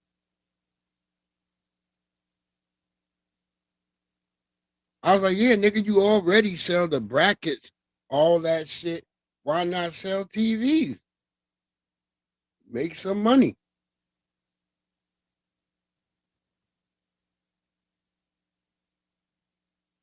Yeah, that brother from Oakland, that brother was brolic. I was like, he was like, yeah. He's like, yeah. I was like, this nigga right here, that nigga, you get that nigga briquettes, that nigga crush him in his hands and turn him to diamond.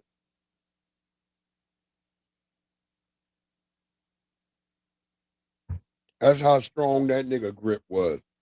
I said, that nigga get a hold of a nigga. Ooh. And he just shook my hand regular. I was like, damn, if this nigga applied any more pressure. Yeah, that's what the brother was talking about. Bar work, dumbbells. Okay. Yeah, he was telling me all that shit. I was hearing that from the brother from Oakland. I helped him and his wife get everything they needed. I looked out for their ass. They was like, and I even went up there and took $50 off their shit. Word? Appreciate that, brother, though. We be cooking, though. We be cooking. We get it in. We try to cook. Anything we do, though, we going to try to take it to the next level. That's what we do.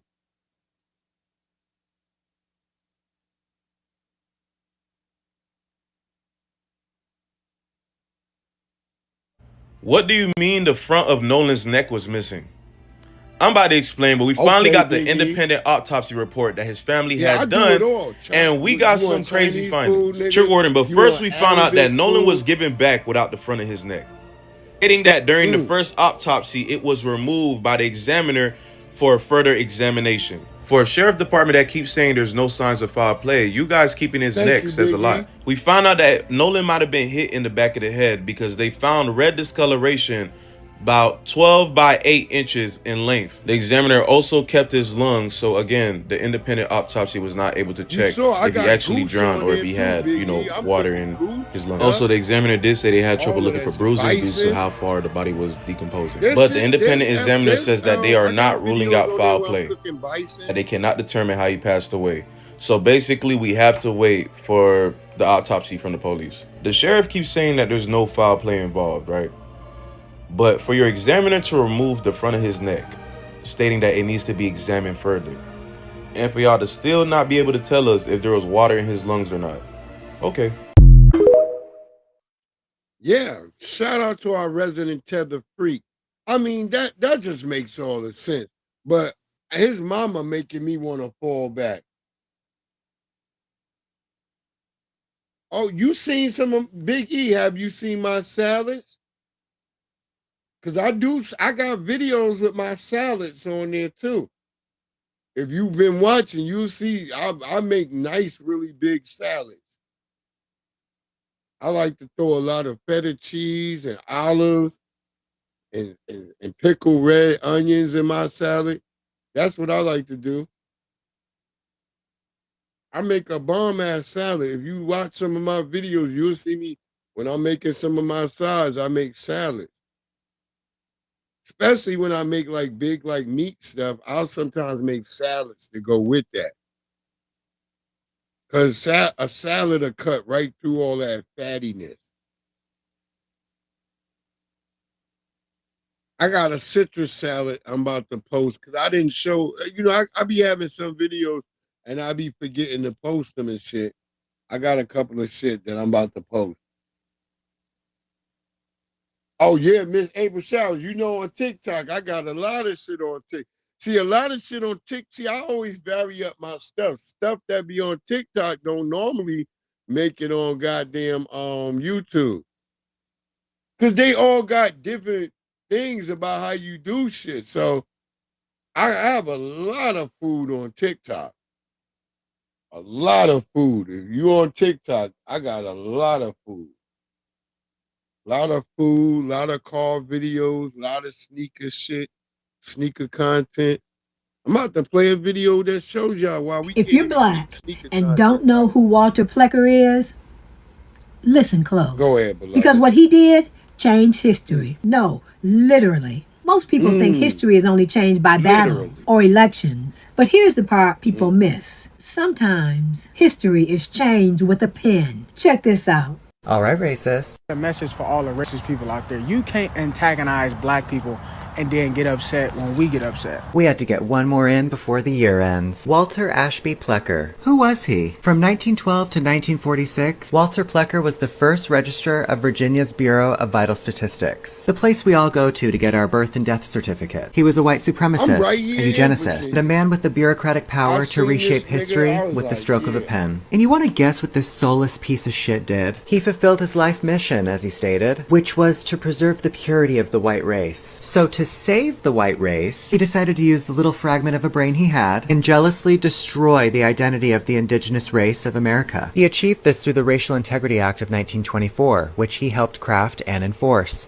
You heard that right. Only 99 years ago did this happen. Plecker created a binary racial system in Virginia. There was only white and colored. The people he was aggressively targeting for erasure were the true dark-skinned indigenous people of Virginia. These were the communities that had been there for millennia, the original Algonquian and Siouan peoples. These were the American Indians. Plecker's system forced these indigenous people into a single colored category on birth and marriage certificates. He systematically stripped them of their legal Indian identity. But he didn't just deny their identity. He reclassified the American Indian as black through birth, death, marriage records. Plecker reclassified thousands of indigenous Americans, particularly the Powhatan-descended tribes of Eastern Virginia. He reclassified them as black, colored, Negro, or mulatto. This erased their legal tribal status and blocked future generations from reclaiming it. Plecker sent threatening letters to midwives and counties, warning them not to list Indian on any certificates. He worked to deny land, tribal rights, and access to education. And why do the so-called Native Americans of today refuse to acknowledge this? Because the true victims of Plecker's genocide of paperwork are the Black Americans, who are the true indigenous substrate of this land. The people who call themselves Native Americans are largely the descendants of later arriving Siberian groups, and they were not Plecker's primary target. So when they speak about a paper genocide, they're speaking about the genocide of Black Americans. The more we study and learn, the more we realize the layers to the Native American origin story has holes. And we're all aware that you guys know the truth. When I asked you for the truth, I knew you wouldn't tell it. However, that doesn't mean that people aren't going to do the work and find the truth for themselves. Because this is all public information. Our history was changed on paper. The effects have lasted for generations. It's up to us now to start waking up to the truth. Foundational Black Americans are the true Americans. Share this with somebody so that we can spread the truth. That's right. Our lovely sister, FBA Legacy. Love her, man. I love her work. I love what she be doing. And just look at her skin. Her skin ain't black. It's nice and clay colored. We look like the clay right here in Virginia.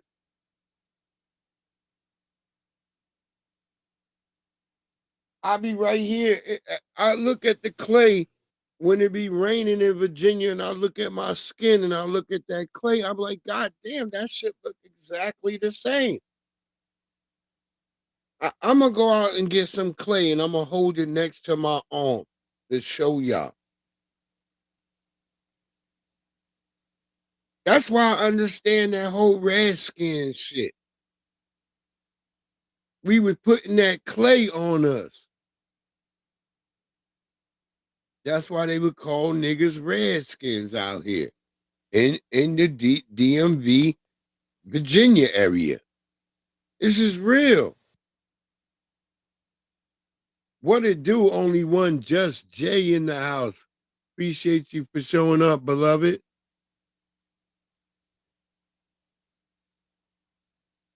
Any nigga still on that we from Africa shit, nigga, you's a goddamn, you either a nigga who's getting paid by the Democrats, or I can't fuck with you, nigga. I don't know what type of nigga you on, what shit you on, because it's all this evidence. We've been saying, our grandmama and them been saying that shit. Y'all decided to go with Henry Gates, who tried to lie and then get all happy and talk about he's Irish. Man, nigga, if you don't get the fuck out of my way with all that bullshit, go be Irish, nigga. Most of us, we ain't, fuck all that Irish shit. I ain't with all that. Yeah, look at this shit. Yeah, everybody be acting like we crazy. Everybody act like we crazy when we call out all the bullshit. It's like, oh, black people are just so angry about everything.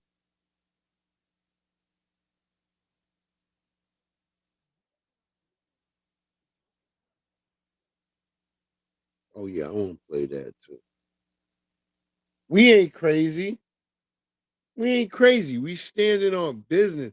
We was crazy when we was just letting all this shit go about. When we wasn't like, wait, hold on, man, wait. Girls is outside with bonnets on. Like, bitch, you ain't supposed to be outside with no pajamas and bonnets. Just because all the immigrants and everybody else dressed like this. That's how they were coming over here. That's why they made that like a fashion. This came down from the top. None of this bullshit that y'all thinking is autonomous came from y'all. It came from on top. See, y'all don't know. We who always did things original, we can tell when something ain't coming from people. We can tell. We've been through this shit.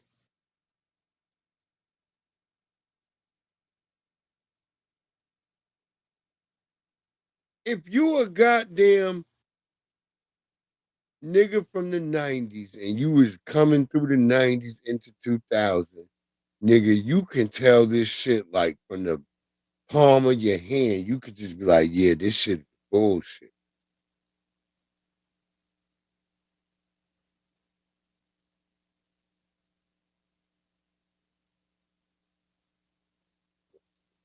I come from the beginning of them telling you to shop your own record, nigga. See, y'all lucky now. You just get niggas to like your bullshit on the internet. I was told to shop my own record. Hit the streets, nigga. Project Leroy, what it do? Yeah, you sagging in skinny jeans. I be complaining in my skinny jeans because I be feeling like my belt buckle all up in my stomach. I'm like, this shit hurt my stomach. Cause you can't find no other jeans. Go to the store, nigga. You can't buy no other jeans, nigga. They starting to try to bring back some baggy jeans.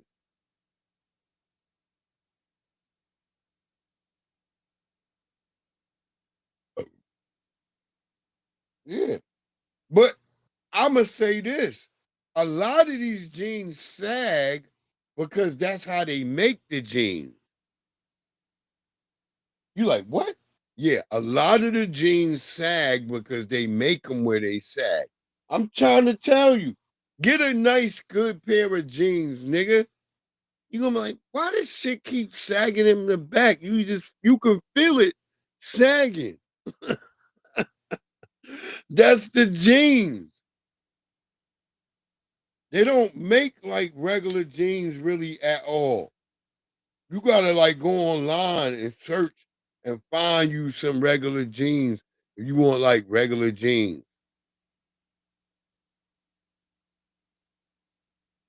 But when you go to the store, nigga, it's only skinny jeans. I was just at the mall, me and my daughter.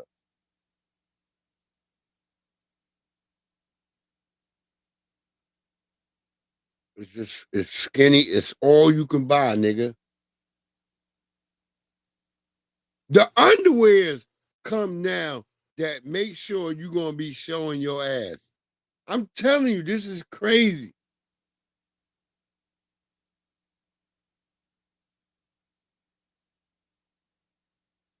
Even when you go to Walmart, you're like, damn, why are my Walmart underwears acting like this? It's what they make now, man. You gotta be you like this. These niggas is making all this shit like this.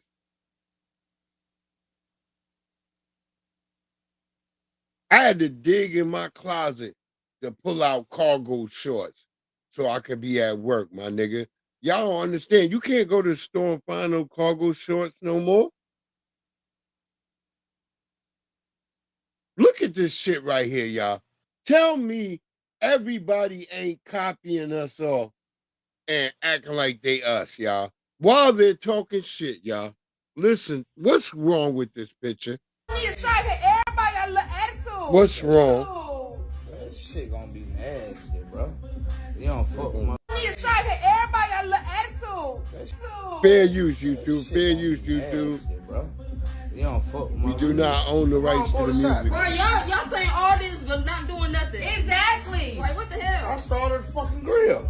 Okay, right. That ain't doing nothing. Boom, man. Woo. Come on, bro. I do everything. See, Maxwell hit on something that no nigga ever did. I know that from a little rap. I woke up the next morning, Jen tried her ice cream package everywhere. No, Jen like to do that. But you don't like to clean up after Get my wine. Yeah, you really do. She tried to clean her trash everywhere. You really do. I said, what the fuck happened when I said first of all, bitch, y'all paying attention to this, y'all. I didn't touch not one ice cream hoe. Come on, man. Who Red Bull? Man, it ain't Don't put this shit on black people no more. Please leave I her don't alone. want this shit on us no more. She up in her period. I'm not. Come here, boy. Come here, Carter.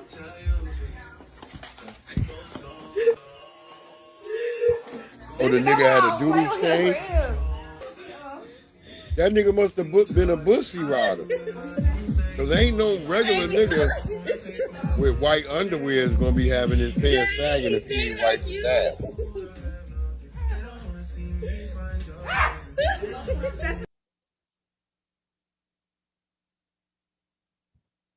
I don't know what they was cooking, Project Leroy, but I know they was trying to act like Negroes. Talking all this shit. I was like, these people be talking all the crazy shit, but the first thing they do is sit around acting like a bunch of niggas in a hood. I don't know if they cooked the dog or not. They had a couple of dogs in there. I was like, what is that? Who? Y'all don't know what y'all talking about. Man, I got the meat on the barbecue. God damn it. Like, God, y'all talk about us, but y'all want to be like some stereotypical niggas. Y'all watch, what are y'all niggas watching? The Boondocks? Or, what was that terrible shit that Eddie Murphy put out with the claymation? The PJs. Oh my God. Y'all sound like characters from the damn PJs. That's the one critique I ever had with Eddie Murphy.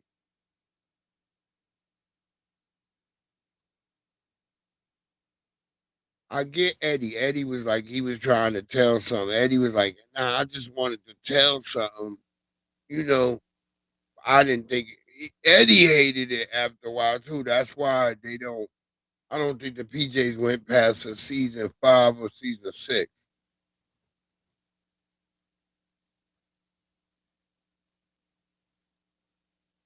Yeah, I ain't eating in their goddamn house. If a nigga got a cat on the goddamn stove, nigga, we not eating. I don't eat there. I've been at plenty of white people house and I seen some shit and I'm like, yeah, I'm not eating here. That's it. That's all you gotta be like. I remember motherfuckers used to come to my motherfucking Thanksgiving. Bought my Thanksgivings, my motherfucking. If I was doing anything, what the Nabiscos who knew me, who I would let come by, because I didn't let everybody come by, but the ones I would let come by, oh, they knew. They was like, this nigga Breeze about to throw down. They knew.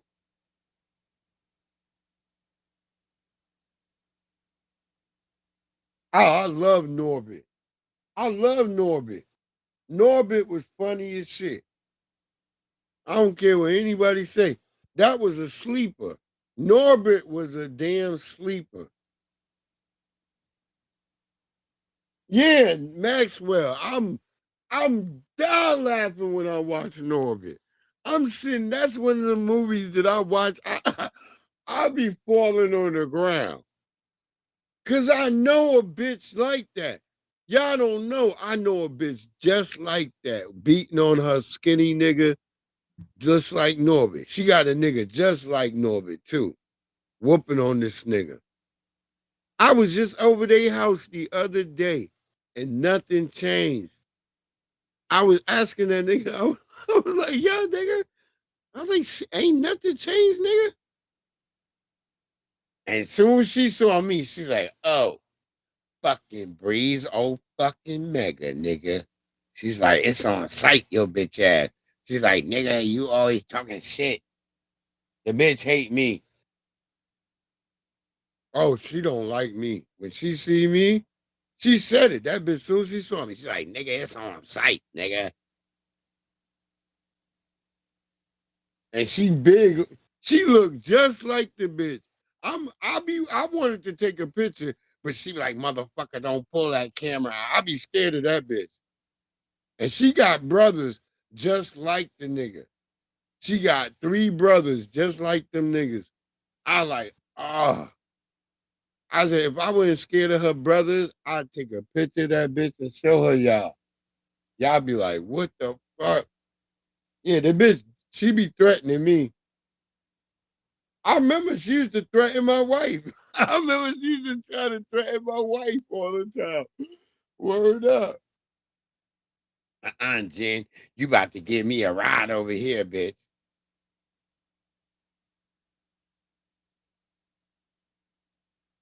Nah, this bitch, the bitch ain't gonna whoop me. That bitch calls for a gun. And the cops wouldn't even be mad. They was like, yeah, you needed that. Stop her.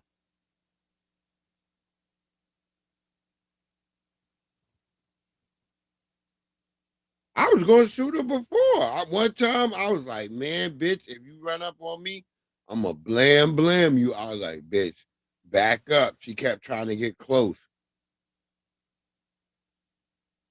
And I'm telling her husband, he can't even control her. I'm like, nigga, get her away from me. She keep getting close to me.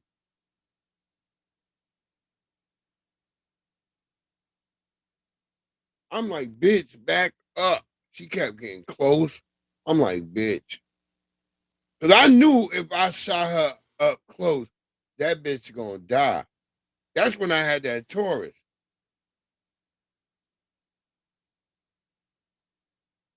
And I'm telling her, back up, bitch. Get back. And he was all scared. He like, Breeze, just put it away. No, I'm not putting it away. This bitch, If she grab me, nigga, it's on. I'm gonna have a fight with the Titans. I was like, I'm not gonna be fighting this bitch. Get her away.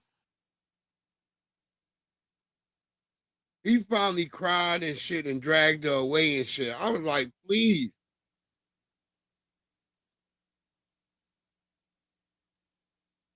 Maxwell, she was big. She was a big bitch. And she tried to bully everybody and beat up on niggas.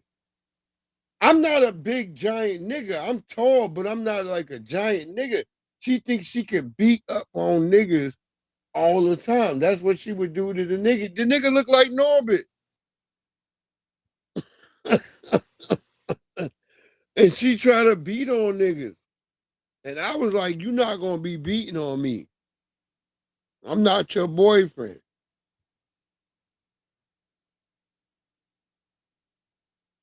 Yeah, this bitch is big. She was big. And the bitch was like 6'5". This bitch was big. This ain't no small bitch I'm talking to y'all about.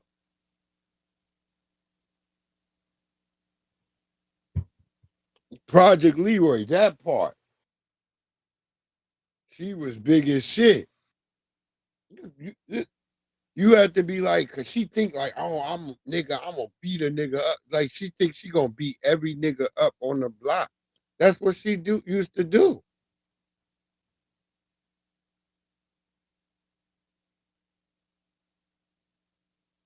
And she eventually got just desserts. A nigga beat the shit out of her. There was a nigga, some Jamaican nigga.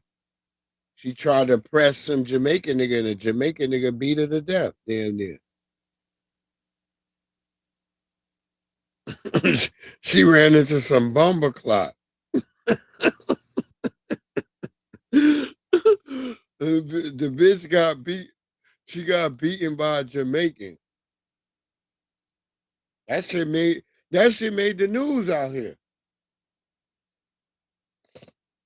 Nah, she didn't need no bullets. A Jamaican beat her with a 2x4.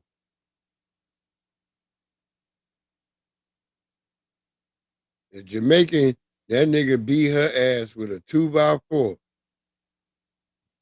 I was like, damn. We call that nigga a giant killer. That nigga like dominated her with a 2x4. Yeah, they beat the shit out. Jamaican niggas beat the shit out of women. They don't give a shit. I'm telling you, I was trying to be nice to this woman, and that nigga beat her to death. Damn near. He didn't beat her to death. He damn near did, but she survived. She right now. She's in a wheelchair right now. I seen her.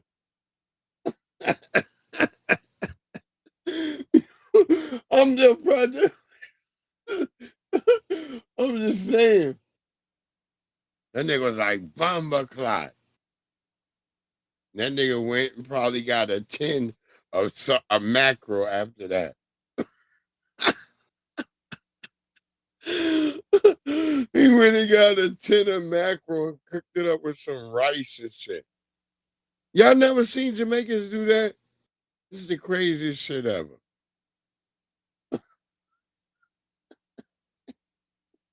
He whipped this shit out of her ass. I was like, damn.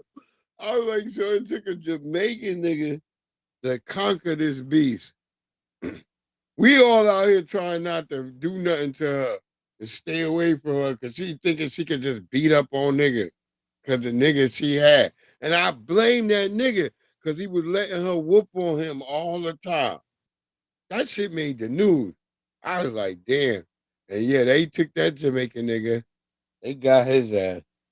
That nigga getting deported. You know, man.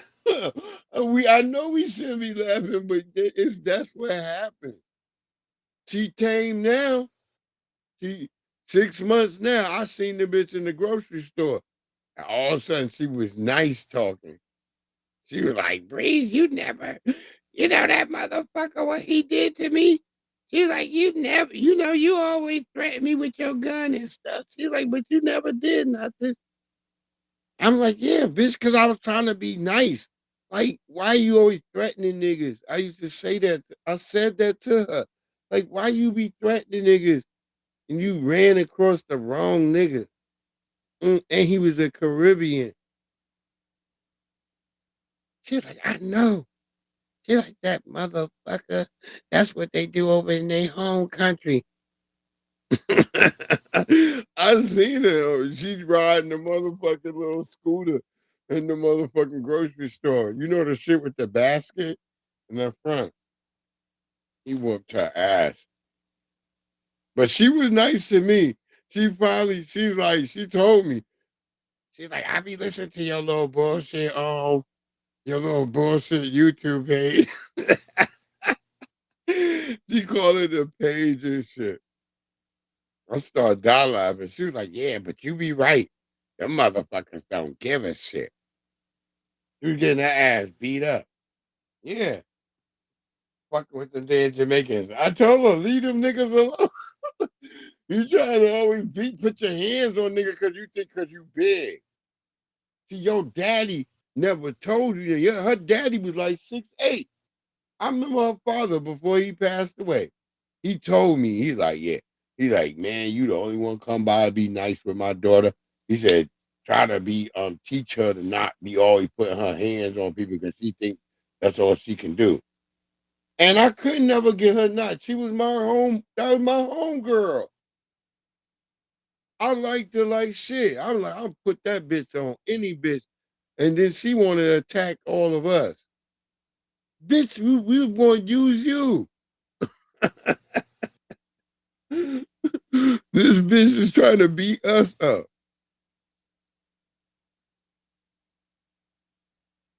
We used to have a good time smoking blunts in the studio and everything. She was cool.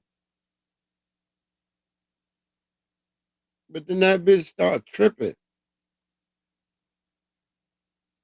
She was whooping this nigga so much, she just like started thinking like, I'm gonna whoop every nigga. If a nigga don't like what I got to say, I'm gonna whoop him. That's what she was like.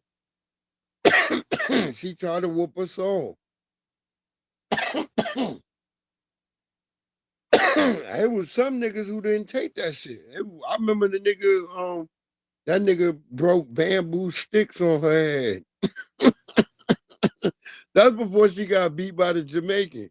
That's why I started telling her, I'm like, Tisha, you need to chill. You taking too many L's. She wasn't listening. That's what I said, Maxwell. Bullying is how she be flirting with a nigga. Take a nigga drink out his hand. She used to do shit like that. Take a nigga drink out of the nigga hand. You like, bitch, this nigga about to be tripping.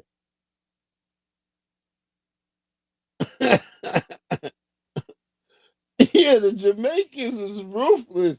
The Jamaicans was beating the shit out of her. I was like, yo, what the fuck? That made the news out this bitch. The Jamaican nigga. They deported that nigga, yo. They deported his ass. I was like, damn.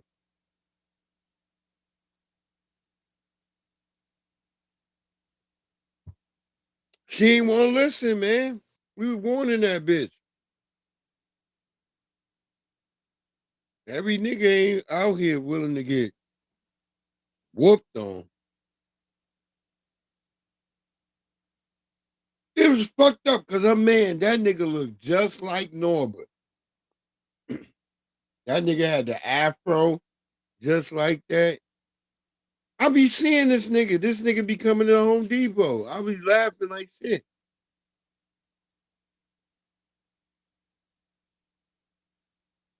She ain't really recovering from all that. Jamaican beat the death out of her. He beat her leg. Yeah, them Jamaicans is crazy.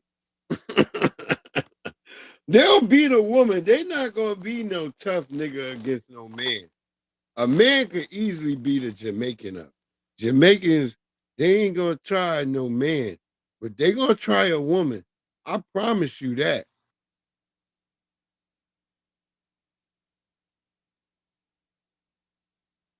Oh, tell wifey, y'all have a good one.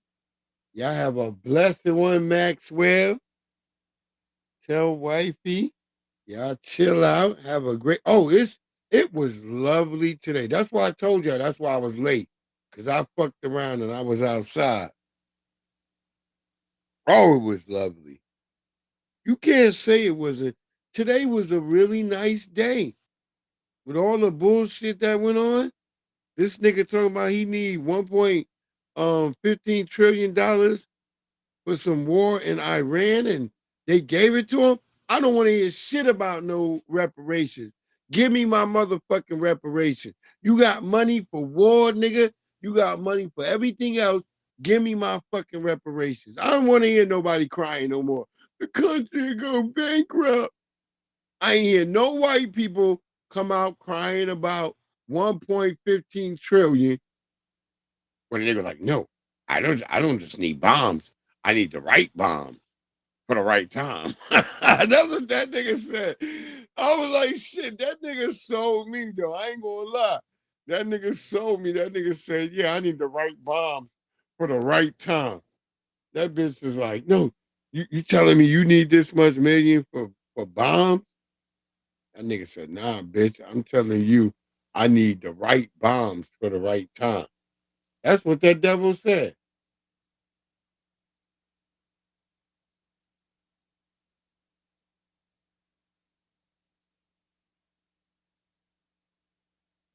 Yeah, that's why Steven Seagal was always fighting Jamaicans. Y'all ain't never noticed Steven Seagal? All Steven Seagal movies was him fighting Jamaicans. Look at all Steven Seagal's early movies. All 6 of them was about him fighting Jamaicans. It's the craziest shit ever, yo. Steven Seagal must really hate Jamaicans. That nigga. that, that nigga went to Jamaica, had a bad margarita. That nigga was mad as shit, or whatever that shit the Jamaicans be giving them niggas with the white, the shit that look white like coconut rum or some shit. The Jamaicans gave him a bad one, and that nigga Steven Seagal hated them niggas. Like, that nigga only made movies about whooping on Jamaicans. Go look at the Steven Seagal movies. You like, this nigga's only hating Jamaicans. It's just Jamaicans, nigga. I don't care if they're in Queens, Brooklyn, nigga, on Jamaican Island. The nigga Steven Seagal is just like, nigga, whenever I see a Jamaican nigga, it's on. That's it. A nigga full cylinders.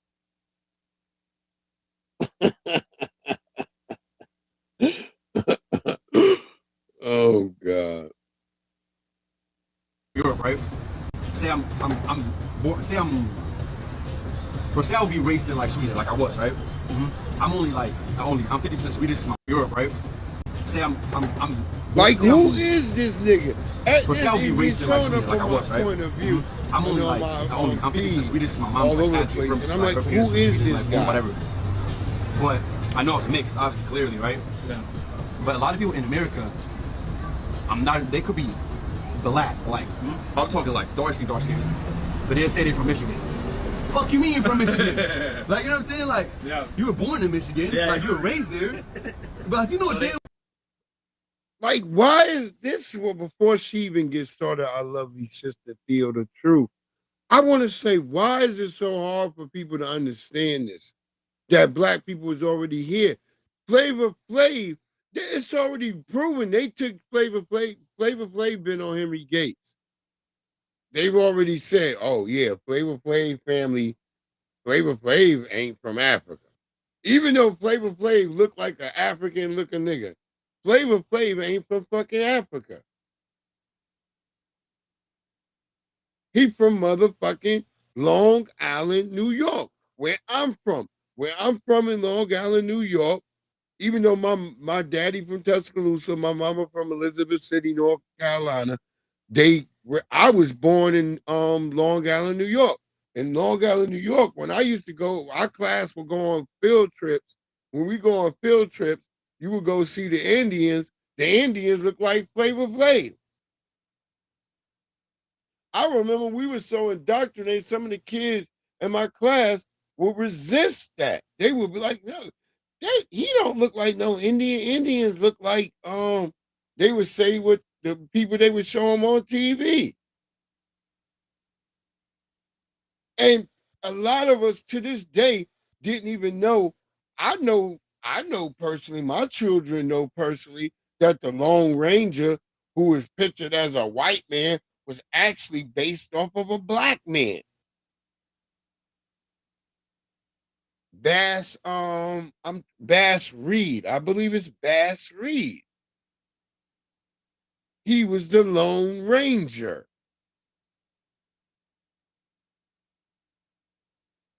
And when you look at the pictures of Bass Reed and you look at the Indian that's with Bass Reed, he don't look like no red Indian. He look like a brother.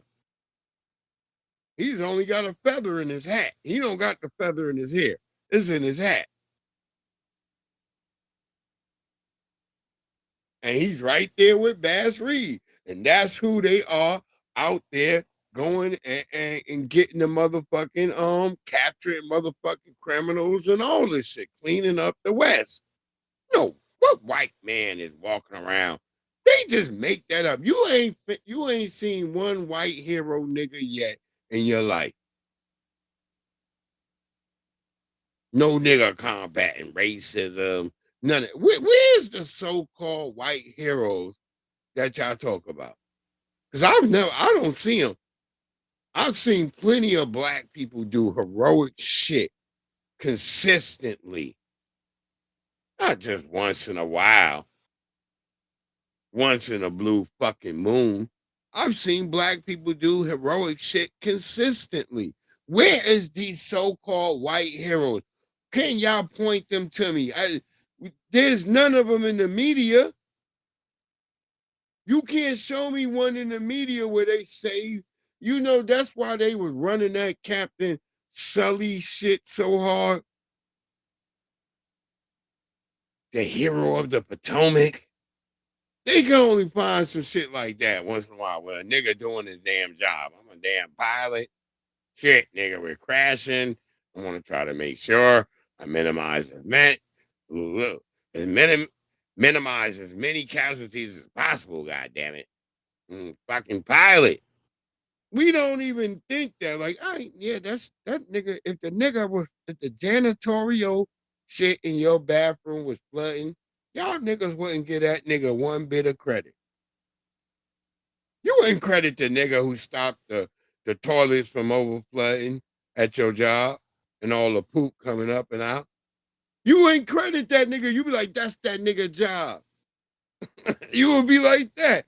But they trick you niggas into a nigga like, oh, Captain Sullenberger, this nigga saved the nigga. You supposed to save niggas. That's your job. You supposed to have training where if this goes down and the plane happens like this, nigga, and you go that way, nigga. You supposed to be able to do that. Go ahead, lovely Theo. But like, you know what they damn well, like, shouldn't say they from Michigan. Nah, like, you're Why not from Michigan. Why you claim Michigan for? Like, you're born and raised in Michigan. Yeah, but, like, they should just say my matter of fact, right? take it back to the beginning. Let's go. Bro, say I would be raised in like Sweden, like I was, right? This is why I hate I'm 50% Swedish because my mom's like half trying to from talk like her parents from Sweden, like more whatever. We But from this I know soil. it's mixed, obviously, clearly, right? Yeah. But a lot of people in America, Yeah, nigga, you they could clearly be mixed, nigga. black, like You I'm attracted talking a like lot dark skin, but they say they're from Michigan. Fuck you mean from Michigan? Like, you know what I'm saying? Like, you were born in Michigan, like you were raised there. But Project Leroy, that's exactly what I was about to be talking about. You're born and raised in Michigan. Yeah, but like, they should just say my people's been in Michigan for a while. yeah, like something like that. Like, but like in Sweden, if you ask somebody, they're like, I'm from Palestine, I'm from whatever. Like, I'm from. Like, we have a lot of like culture in there, bro. Like a lot of culture. I never realized how many people are so uneducated and so ignorant when it comes to Black American history. Like, what do you expect the person to say? If the person says, okay, I'm from Michigan, what do you expect them to say, right? Black Americans, even if you want to go based off of the transatlantic slave story, fine.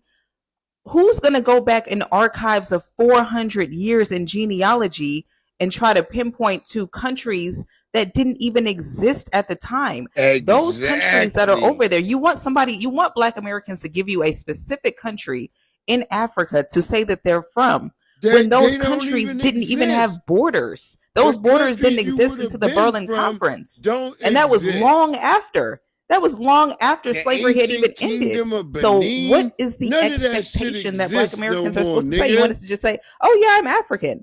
Well, if you think about it, if you go based off of what most of y'all's definition of African is, because people will be in my comment section talking about you African, you look African.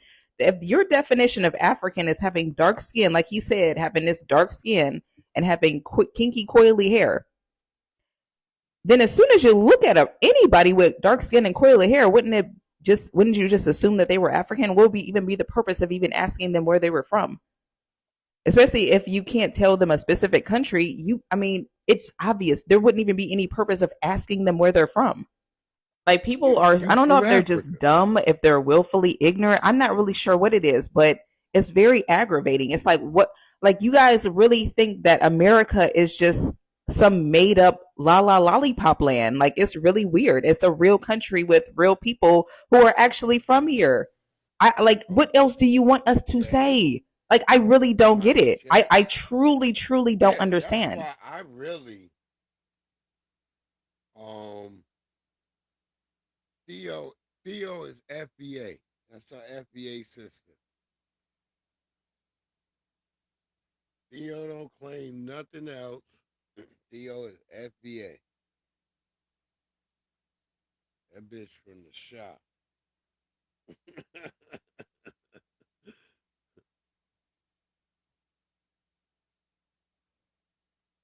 Dog, you better not push me in on back. Shut up. Theo, restreaming, starting to act like a douchebag.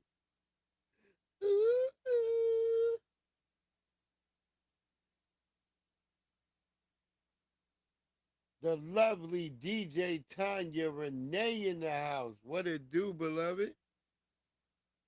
What it do? The lovely DJ Tanya Renee. Oh, Tanya Renee, I love them stuffed peppers. Don't think I don't be watching, girl. I saw them stuffed peppers. I'm like, ooh. Ooh. Nigga wants some stuffed peppers.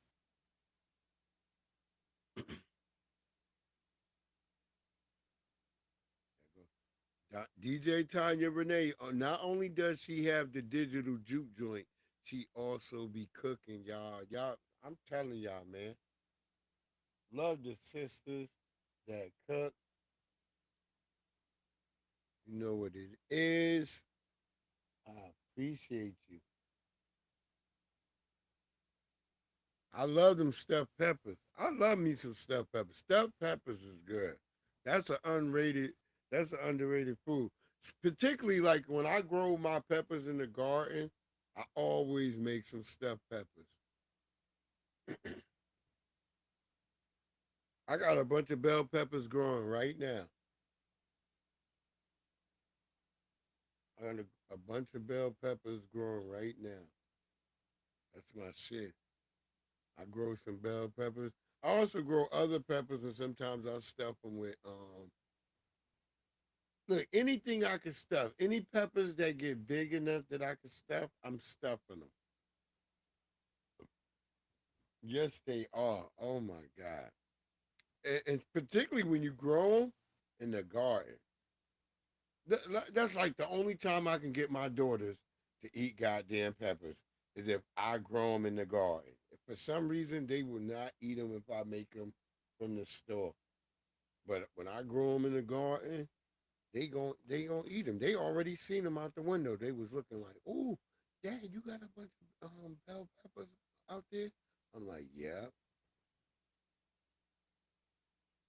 Yeah, Tanya be getting it in. Men, for the men in the chat, what would you do if this happened to you? You want me to take the trash. Yes. Put it in the trash can. Yes. Once I put it in the trash can. This nigga ain't trying to take out no garbage. You want me to take the trash. Yes. What? Put it in the trash can. Yes. Once I put it in the trash can, you want me to do what? Can you take the trash bin and roll it to the front because it's trash day tomorrow? Do I live here? No, but you're a man, and so when men come over, I expect them to do the manly things, and that's the smallest manly thing that you would do.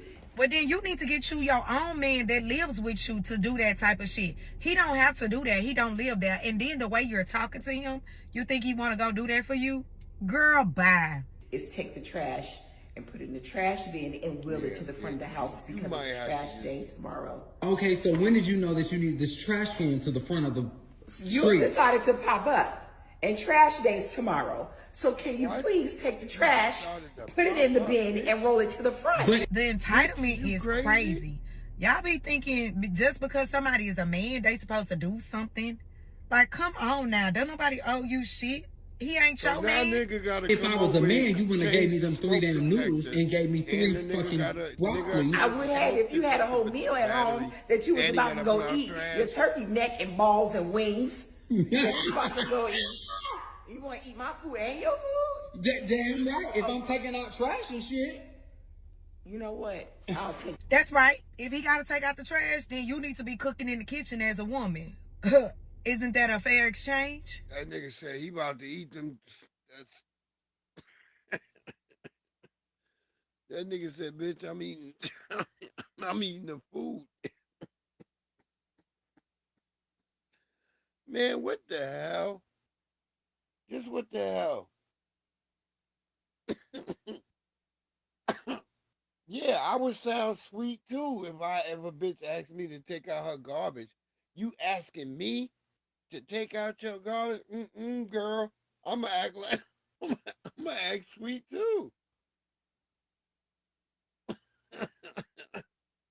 I ain't taking out your garbage, bitch.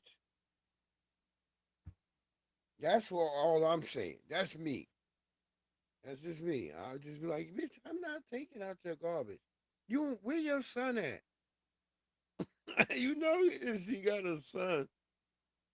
Where that nigga at? Tell that nigga to come take this garbage out. Damn. Get a nigga $10. I'd be like that. But like I said, to each their own. I wouldn't do it. And she shouldn't be asking him. You know what I mean? You don't know the nigga. You talking about, well, you came over. Bitch, what if he decided not to come over? How was the garbage getting out? That's what I'm saying. How was the garbage getting out of what? If the nigga was like, all right, bitch, well, look, I got car trouble. I can't come over. How is the garbage getting out? Then, just put the damn garbage out, girl. And there wasn't even that much garbage. It's trash day tomorrow. Bitch, at least go put the trash out there. You yourself carry the bag, put it out there. All right. Oh, when I get ready to leave, I'm leaving now. Because if we supposed to be chilling and eating, all right, then we gonna eat. And I'm like, bitch, I'll push it out there then when I'm getting ready to leave. That's what I would say to the bitch right there. That's the bad talking point. Is that you talking to the nigga like you need to do it now. Like, no, bitch, when I'm getting ready to leave, then I'll do it. And I would do that. I would do that for a woman. That's not a problem to me. I mean, some men today, they don't do that stuff. I'm just letting women know. A lot of men today, they don't do that. They don't hold doors for women. They don't do none of that. I do all of that. I don't got to know you. If you're a woman, I'm going to hold the door for you. That's it. You could be any type of woman. You could be a Nabisco, sister. Particularly for my sisters, I'm always going to hold the door for you. I'm going to hold that door right there for you. I want you to know I care about you. But just as a cordiality to all other women, I hold the door. That's just what I do. My mama raised me that. She raised me that way. It's not like I'm, like, you niggas, you niggas. No, I love women. Women are the key to success in life. Any nigga that don't know that, you either is a square nigga or you a gay nigga. I ain't gonna say nothing what you is. I don't even really care. I don't know what you is, nigga, but you ain't on your square, nigga. That's all I'm saying. Because I like women. Women are good. Some people say women are bad. I don't think so. I think y'all just are different. Men or women have their differences. But I think women, shit. I think y'all the best thing on the planet Earth. Some people don't. They think y'all motherfucking bastards and monsters. Yeah, you see that, Project Leroy? I was looking at that.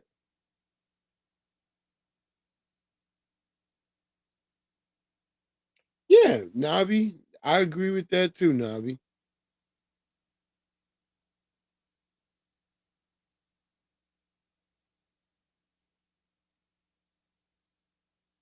Yeah, I always hold the door open for wonderful women, and that's it. That's just it's a mannerism thing. It's about your manners. You don't have to. I hold it open for other men too. Like if you about to come to the store and I'm coming out the door and I see you coming right to the door, I'm gonna hold the door open. I ain't gonna just shut it in your face. It's little shit like that that people don't really know that really be changing the whole fucking world. You be like, what? That might have kept a goddamn Nabisco from going 30 yards or further.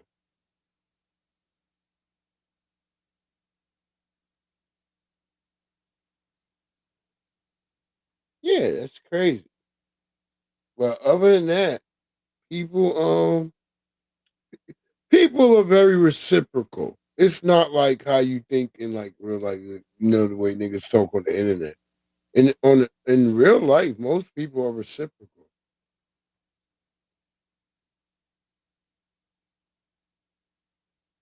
You know. But whatever. This is I guess is this why they tripping in Madison? I don't know. But this is the There is outrage today in Madison, recent Wisconsin over a police unaliving. shooting that was caught on camera. I Four think his officers name are is now on Juan administrative leave Ruiz. after one of them shot and killed a man allegedly armed with a knife. There were large-scale protests within hours of Wednesday's shooting. Police have not identified the suspect who was killed. They've only said he was in his 30s. The shooting happened in the middle of the afternoon yesterday in a popular area full of bars and restaurants. And last night, protesters marched to the Capitol demanding justice. And we want to warn you, this video, it's hard to watch. Social media video shows 4 Madison police officers struggling to detain a male suspect on Wednesday. One officer attempts to tase him, then another shoots him 3 times, about 2 seconds later. MPD officers were dispatched to a call just before 1 p.m. in the Marquette neighborhood for a report of a person who was allegedly checking parked vehicles. Madison Police Chief John Patterson said the suspect fled the initial scene on a bicycle before those 4 officers re-encountered him around 1:30, and a fight ensued. During the struggle, the man we're told, pulled out a knife, and an officer was injured by this while attempting to arrest him. The taser was deployed. Unfortunately, it was unsuccessful. Video shows officers throwing a knife to the ground after the shooting. Chief Patterson said 2 officers were injured and the suspect died at the hospital.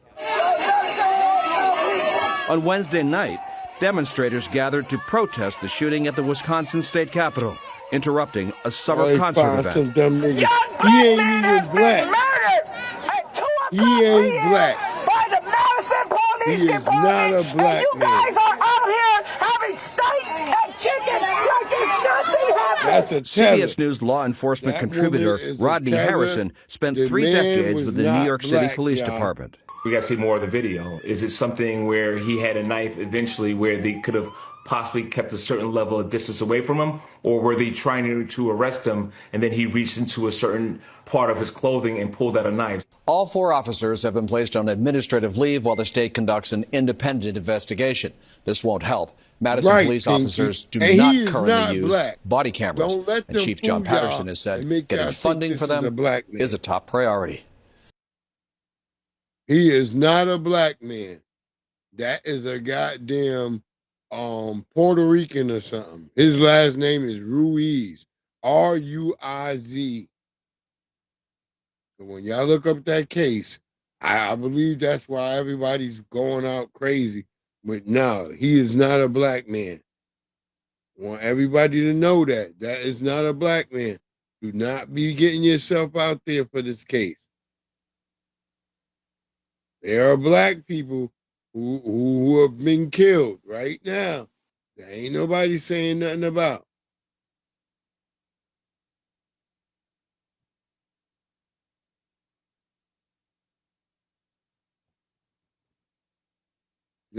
This dude is not black. I heard he's Puerto Rican, Project Leroy. Well, he's not an FBA.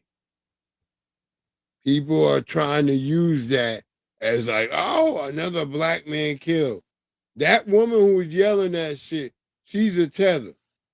That woman who was yelling that, she's a known tether out there. I forgot her goddamn name.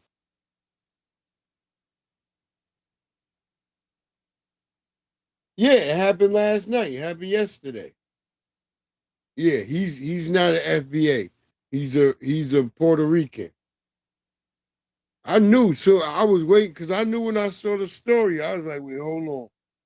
And I saw the nigga and they was wrestling him in the street. I was like, well, I got to see what his last name is. And sure enough, when I saw it was Ruiz, I was like, okay, cool. I saw that when I was at work. I was like, yep. That nigga named Ruiz, he ain't one of us.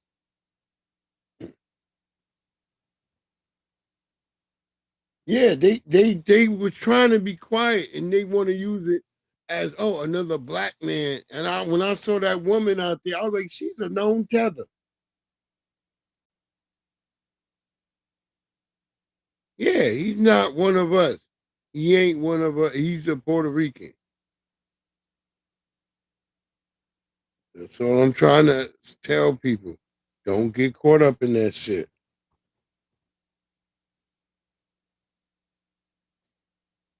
AI models have carried out a cyber attack by themselves. Should we be worried? OpenAI said 2 of its advanced AI models recently went rogue and hacked into the cyber attack by themselves. Should we be worried? Have carried out a cyber attack by themselves.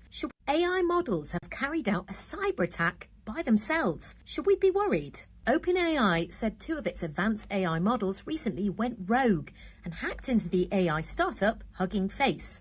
They were being tested in a controlled environment by the company which makes ChatGPT, but the bots managed to escape when they found weaknesses. They targeted Hugging Face, a huge online platform for sharing AI models, to try and find a solution to the problem they'd been given, and they gained access. OpenAI said the incident was unprecedented, and it's working with the platform to investigate what happened. While we might not need to panic about AI taking over just yet, cybersecurity experts have called it a sobering moment.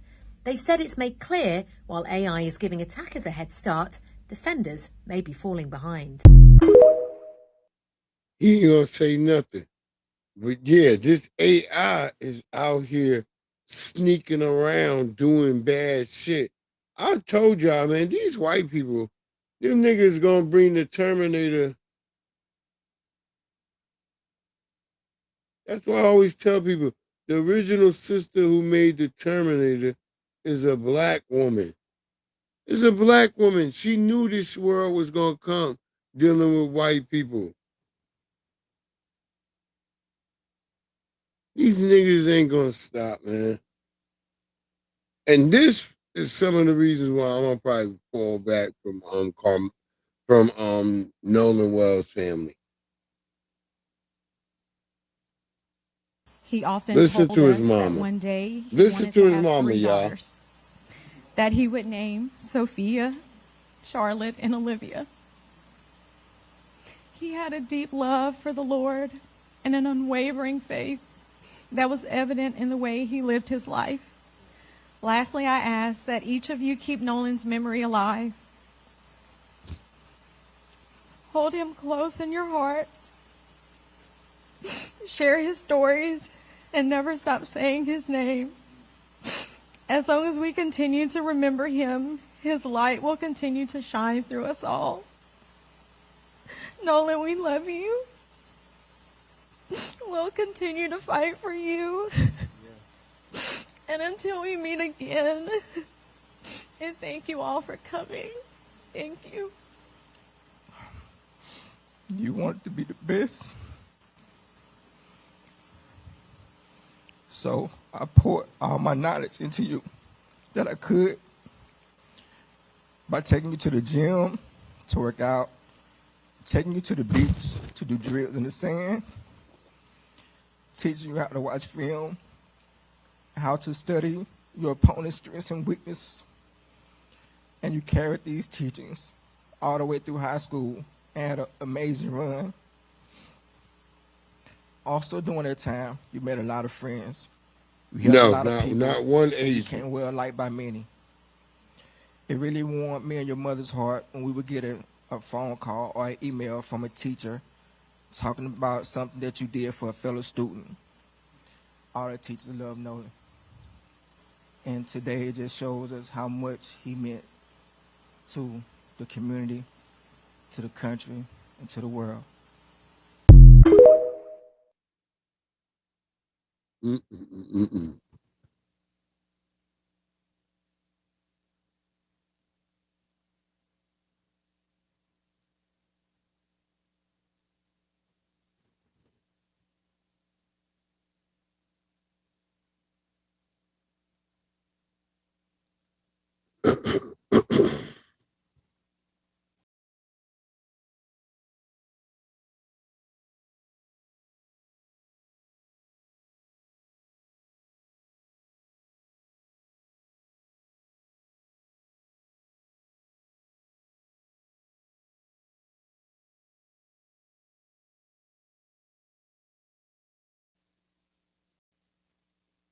Apparently not.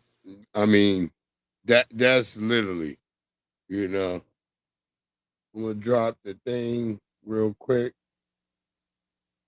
But yeah, that's where it is. Where we at? We already at 11:18. All right, so yeah. We'll be back through here tomorrow. You know what it is? It's the Friday night flip. We'll be through here. I appreciate everybody coming through. The lovely Pinky Wells, the lovely Goddess Navi, the lovely DJ Tanya Renee, the lovely Miss April Showers, my good brothers Project Leroy, Maxwell Jeezy, Jesse Paris. You know what it is. Who else was there? Make sure you let me know if I miss you out real quick. But shout out to all y'all. I know there's a lot of family that are catching on the replay. Young Riaz, you know what it is, y'all. Much love. I'm going to see y'all tomorrow. Yo, it was a great day. Tomorrow's going to be even greater. Yeah. I'm gonna see y'all. I'm gonna get at y'all this weekend, family. Y'all know what it is. Y'all have a great one. Stay blessed up. It's your boy Breeze Omega. Omega that's Breeze. I'm gonna be out if I can find myself. Let's go. We out.